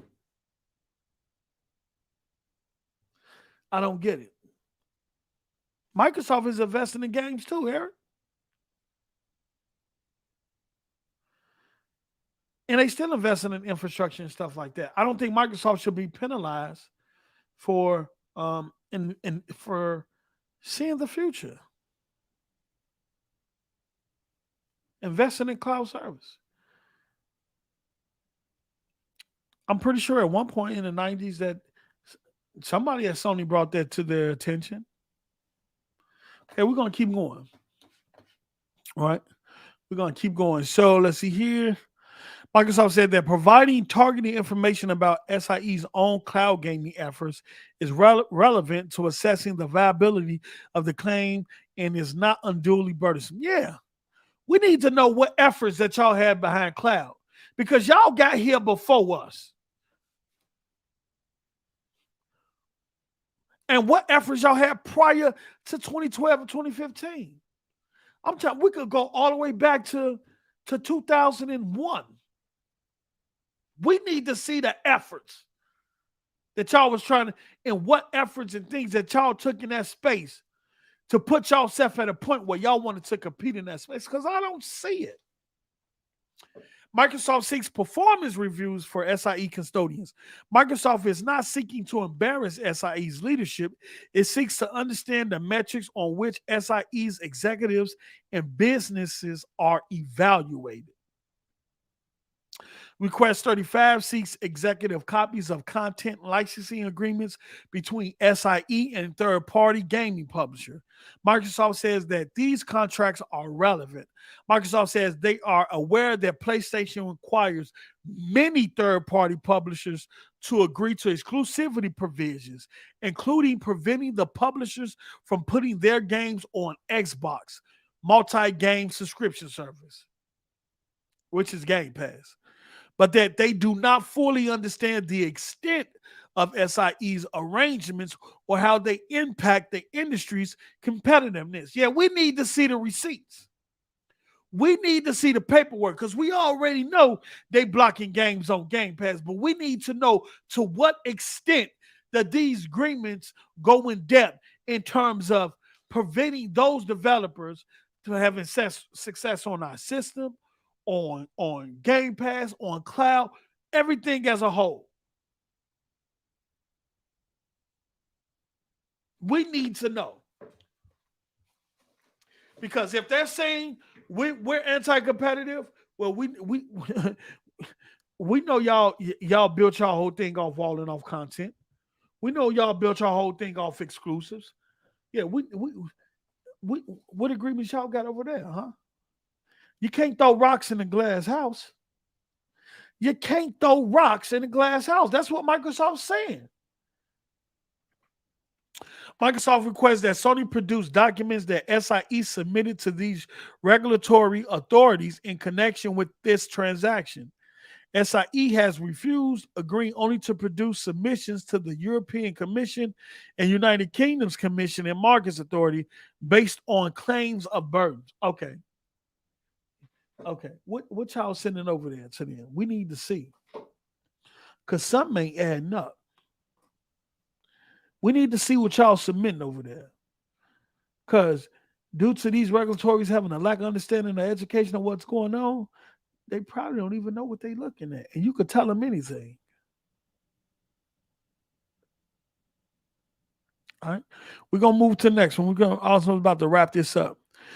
Contrary to the allegations that Microsoft will make Call of Duty exclusive to Xbox since announcing the deal, Microsoft has repeatedly offered to enter into an agreement to license Call of Duty to SIE first for 5 years. This is new, 5 years. So I know some people hopped on Twitter and said, yeah, the 2-year deal was still going and they just added 3 on it. We don't know that. We don't know if the 5 years was an extension of the 2, meaning that 2 years plus 5 more years, which means will be 7.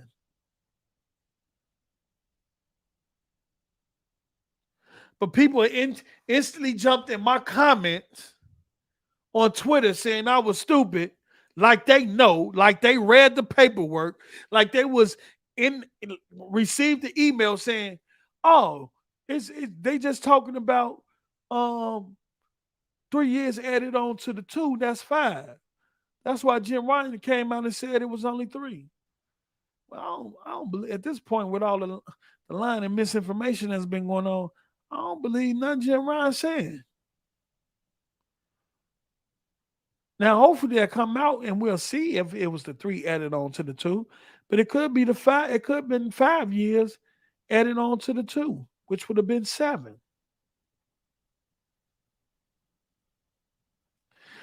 Rashad, because it's like I said earlier, this is uncommon. First of all, this is uncommon in this industry, right? This is uncommon in this industry. Because when has ever a publisher has signed any agreement to keep a game on their system for 2, 3, 4, 5, 6, 7, 8, 9, 10 years? This is contracts like this don't get made in this industry. in the context of what's going on with this deal now. I'm not talking about Forspoken with its 2-year exclusivity or anything like that. That's way different.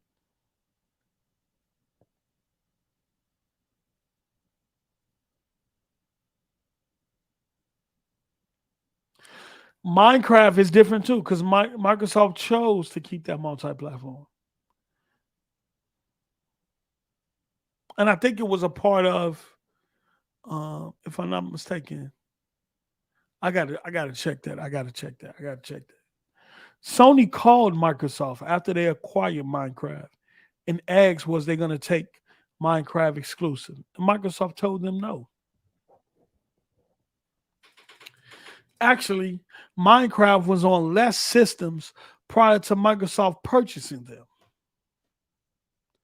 After Microsoft purchased them, Minecraft is on more systems than it has ever been. Minecraft wasn't on that many systems when prior to Microsoft buying it.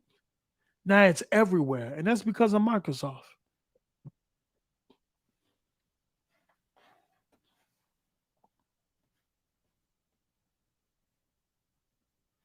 Look at Young City K3. What new game Microsoft? Hold on, let me finish this up and then I'll get to the chat and then I'll answer y'all questions. Because we got some ponies in here galloping and barn hopping. You know what I'm saying? You feel me?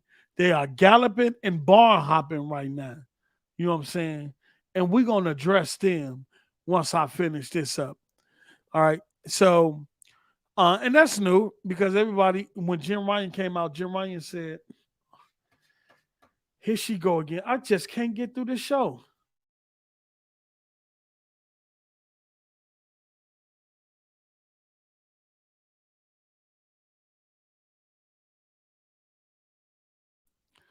Who she keep calling. Okay. All right. So 5 years, that was new. That was new.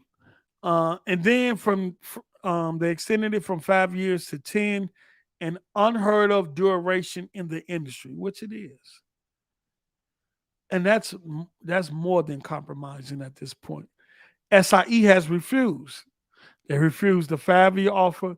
They refused the 10-year offer, but don't want to tell nobody why though.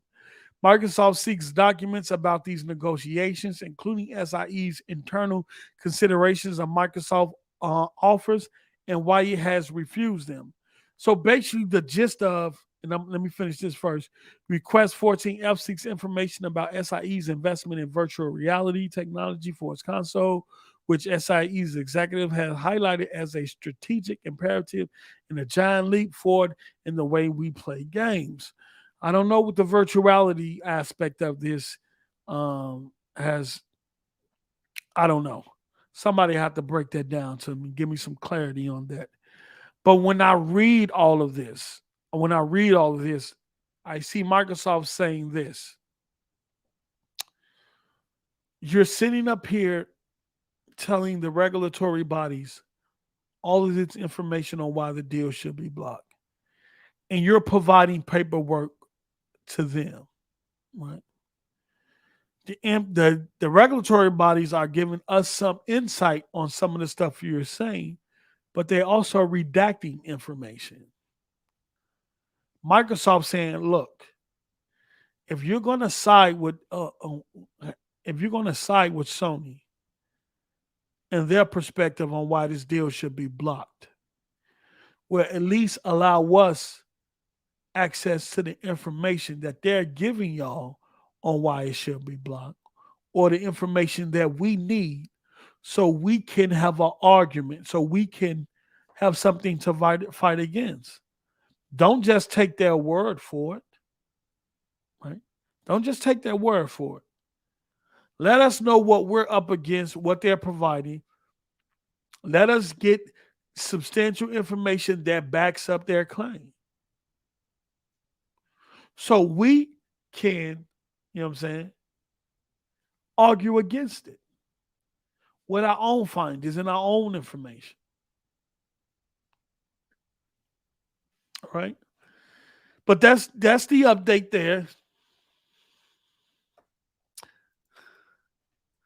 That's the update there on the motion. that Microsoft submitted to the judge, which is this here, right? Look at all them lawyers. And man, these lawyers are making money right now on both sides, right? They are making money on both sides. They are making bread right now. And the judge name is here, Michael Chappell, Chief Administrative Law Judge for the FTC, D. Michael Chappell. That's the judge. I don't even got it on screen, but that's the judge. The judge name is D. Michael Chappell. He's the Chief Administrative Law Judge, right?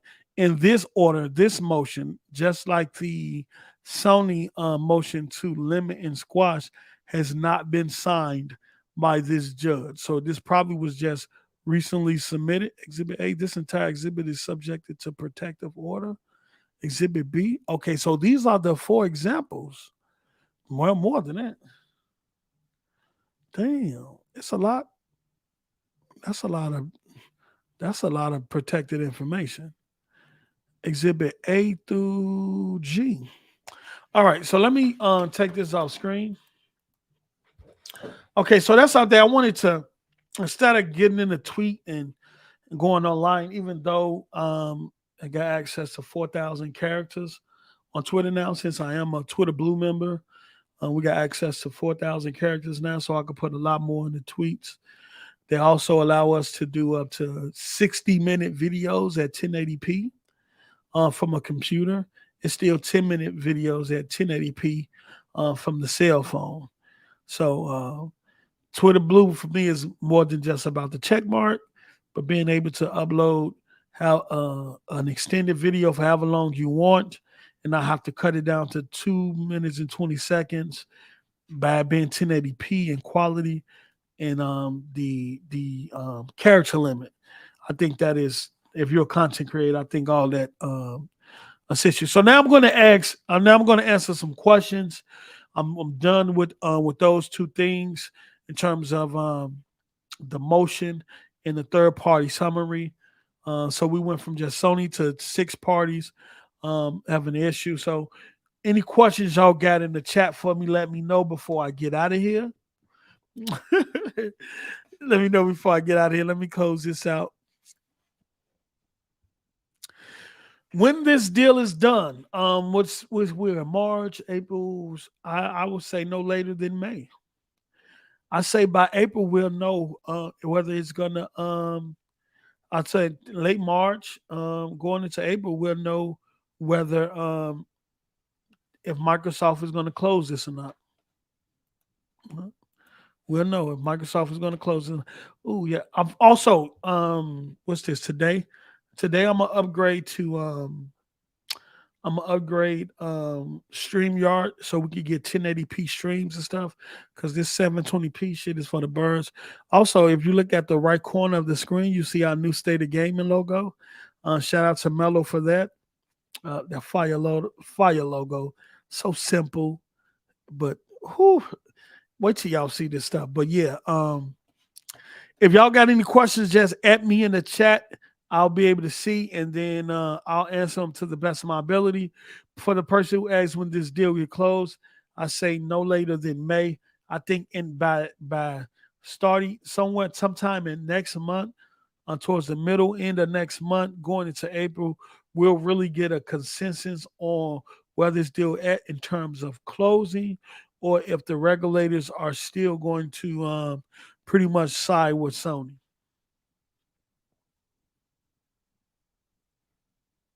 All right. So any questions before I get out of here?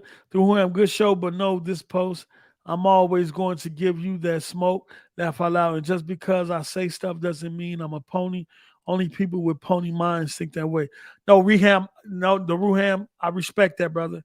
That's why I say, regardless if you're for this deal or against it, the only important thing is the conversation.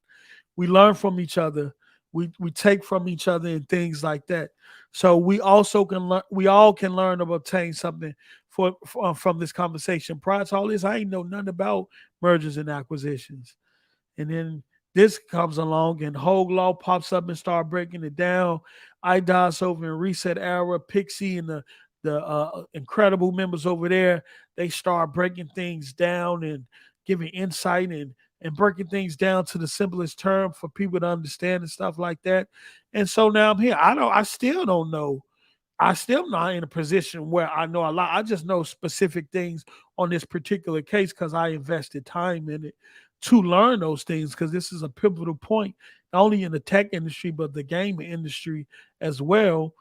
And the meta decision, along with with this decision, is going to have political implications, and is also going to decide how big tech and other companies choose to acquire companies from here on out, including Sony and things like that. So it's big. It's beyond game. I know we like to bring this down to just Call of Duty, but this have this have wide implications that I don't even think people actually um really think about. You know what I'm saying? Actually really think about. So yeah.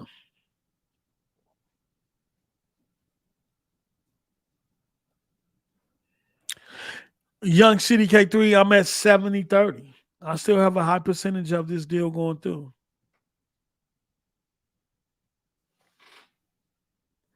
I still have a high percentage of this deal going through.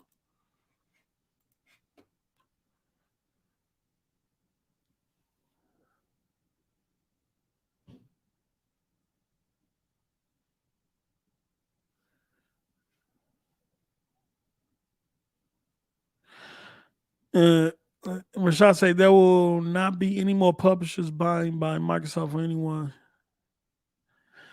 I don't know. I don't know about that. I would say the industry is huge. The industry is huge, and it's constantly expanding. Okay, industry is huge. It's constantly expanding. So you never know. A publisher can get brought. Amazon can. They're not in the hardware business. They could choose to buy a publisher. Google could choose to buy a publisher. Apple could come in and buy a publisher without any, I don't think, without any pushback. So I think there's still a possibility. But I think companies are going to use this.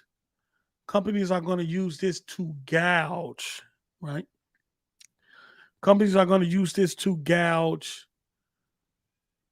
what they would need to do. What they would need to do. What process to make sure that that acquisition go through. Because right now, amongst the FTC, they don't know. There's no the FTC blocking shit, even if it's don't supposed to be blocked. So the FTC just blocking shit. So it's no it's nothing that's in place right now to say, hey, these are the guidelines that you need to abide by or look into when you're trying to acquire another company. And these are the things that we're looking for. And I think after the Meta deal and this Microsoft deal, I think those guidelines and things will start. Fefe, Fefe, hold on, man, hold on.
My bad, my bad, my bad. My lady back out there making all that noise. So yeah, I think the Meta deal and this deal, amongst other deals, would kind of set the grounds for future acquisitions. So big tech will know what will be challenged and what won't be challenged. Right now, there's no grounds. Right now, they don't know what the LTC is going to do because the FTC is even blocking deals that they shouldn't be blocking. You know, and then number two, especially in gaming, these regulatory bodies are new to this market in terms of their understanding of it. Um, and that's what I was told that that's what took a lot of this so long. And that's why you got analysts out there that's saying that this deal shouldn't even went past phase one. It should have been approved. But here we are because through manipulation with Sony and them out there getting I think possibly getting ahead of Microsoft and setting a narrative. And now Microsoft is fighting from a position of trying to reverse a lot of the things that Sony has put out there. So yeah, who we got? Avi FTW. Do you think Lena Khan will make it to the end of Biden's presidency? No. But also, it was Biden who put it in place. But he can't fire due to I was just looking at that. I forgot what law it is. I think it's a federal law if I'm not mistaken. I don't think he's in position to fire her or tell her to step down. From what I was reading yesterday, I gotta look that up. Yeah, and that's the reason why he hired Lena Khan. That's the reason why he hired Lena Khan. Because but if you're gonna go out after big tech, do it in a law abiding way. Don't, from my understanding, don't sidestep the law and just block stuff based off your ideology, right? The law is there for a reason. Abide by it, and then do things that way based on the law. That way it's justified, right? That way it's justified. But don't just block stuff just because you want to say, hey, lawmakers, this is why we need to have more power and more control over this and that. Lose or win, we need power. So, but thank y'all for joining the show. I thank y'all. This was a pop up show. I had over like 95 people in here. I thank y'all for y'all continued support and showing up and things like that. Um, yeah, State of Gaming this Saturday, 6 p.m. Central, 7 p.m. Eastern. Please show up. Please make sure y'all like, share this show out, and we're gonna go from there. We're gonna pick up. Thanks, Avi. Because yeah, the FTC lost all integrity now that the board is operating partisan. Both Republicans can quit. Yeah, and that one Republican was for the deal, but they voted against her 3-1. And that's why they, took it to their internal court to try to get it blocked. People saying that you had these people on Twitter saying, "Yeah, it's all different. The one person that was for the deal is gone now. This is getting blocked. It was already blocked when she was there. They outvoted her 3-1. So her being gone ain't gonna make no difference. When Microsoft is already an administrative, when they already going to court with the FTC or them trying to block the deal, it just don't make no sense here. But shout out to everybody, man. Avi, Donovan, Eric, Mac City Entertainment, one of the best bots in the community. Tatter, man, what's good, brother? Rashad, Young City, Il Ray Tito, other Zinc, C4 Skills, all Abdel, Mr. Keenan. I didn't even know you was in here. Jen Ed 88 was good. The Ruham Bay Area. Shout out to all y'all, man. This is on a solo show, man. And I told y'all I was gonna give y'all more content this year, and we've been on it, man. So expect more streaming and live streaming for us. Like I said, State of Gaming on Saturday, 6:00 p.m. Central and 7:00 Eastern time. And so we're gonna get into that. I think, matter of fact, if I'm not mistaken, what's today? The 16th. Let me check my email because I think I'm supposed to be playing that closed beta of that Ubisoft game right about now called X Defiant, if I'm not mistaken. X Deviant. Let me see here. Oh, my what's the name has been delivered too. Yeah, X Defiant.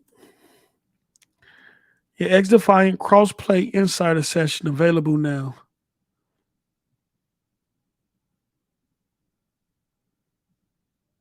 It ends on February. So I'm going to get into that. I'm going to play a little bit of that. The X Defiant, which is from Ubisoft, which I think is a first-person shooter, if I'm not mistaken.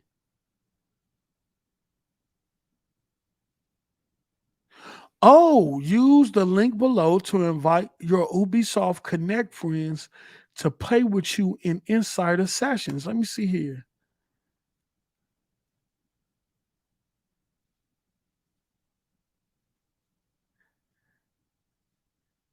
Register for insider session cross play test. You have been invited to sign NDA. This is an NDA. I can't stream this or nothing, but I might get some. Let me see if I can get some codes.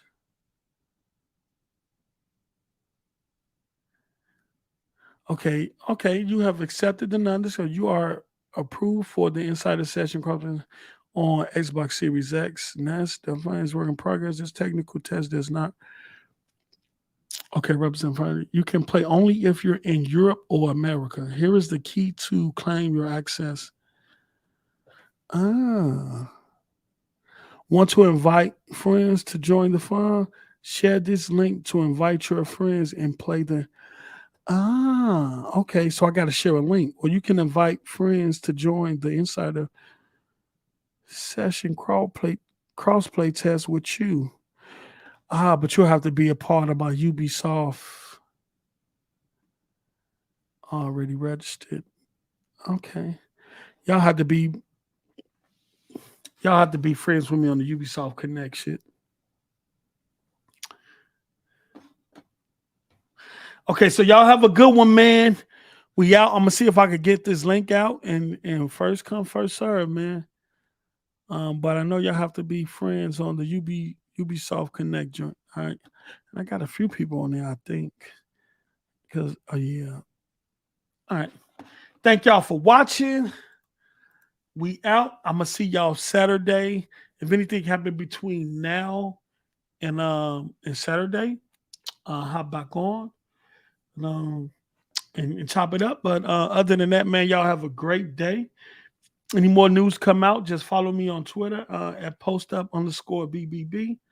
Let's get it popping. If you haven't subscribed to the channel, man, please subscribe. Please like, support, help with the algorithm. And let's get it. We're going to have a wonderful 2023, man. Y'all have a good one.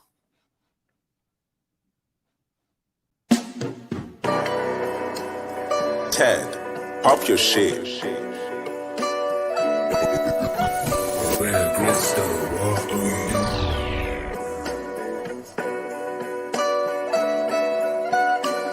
Man over madness, grand over habit. We never had it. Check off the box on the bag list. Now we established from the block to the palace. Usage and salvage. Now we about it. Traveling thousand. Rich or poor, we breaking the balance. When it changed, still at the ballot. Didn't get a thing, so I still with my talent. Up in the clouds, collecting the mileage. Soon we hit land, we up at the challenge. Dodging anything that's bringing us malice. Got hit in the cup, can't sip from that chalice. Trying to see life from a different view. Checking all sides, my peripheral.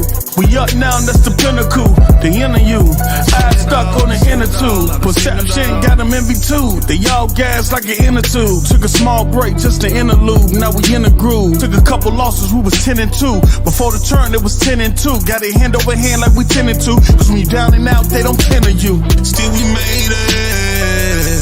From the land where they take that, they don't play fair. saying? Lost a lot of niggas, fell off with niggas, I don't really care. Hell with them now, whether tried to feel with them now. So we out here until we out of here, looking up now past the stratosphere. Came a long way, I was eating cereal, sell as fuck. Couple OT shifts back to back, that was 12 a month. Seeing pain often got me asking, nigga, what the hell you want? Rather pay up front before I pay up front. You can say I didn't, never say I won't.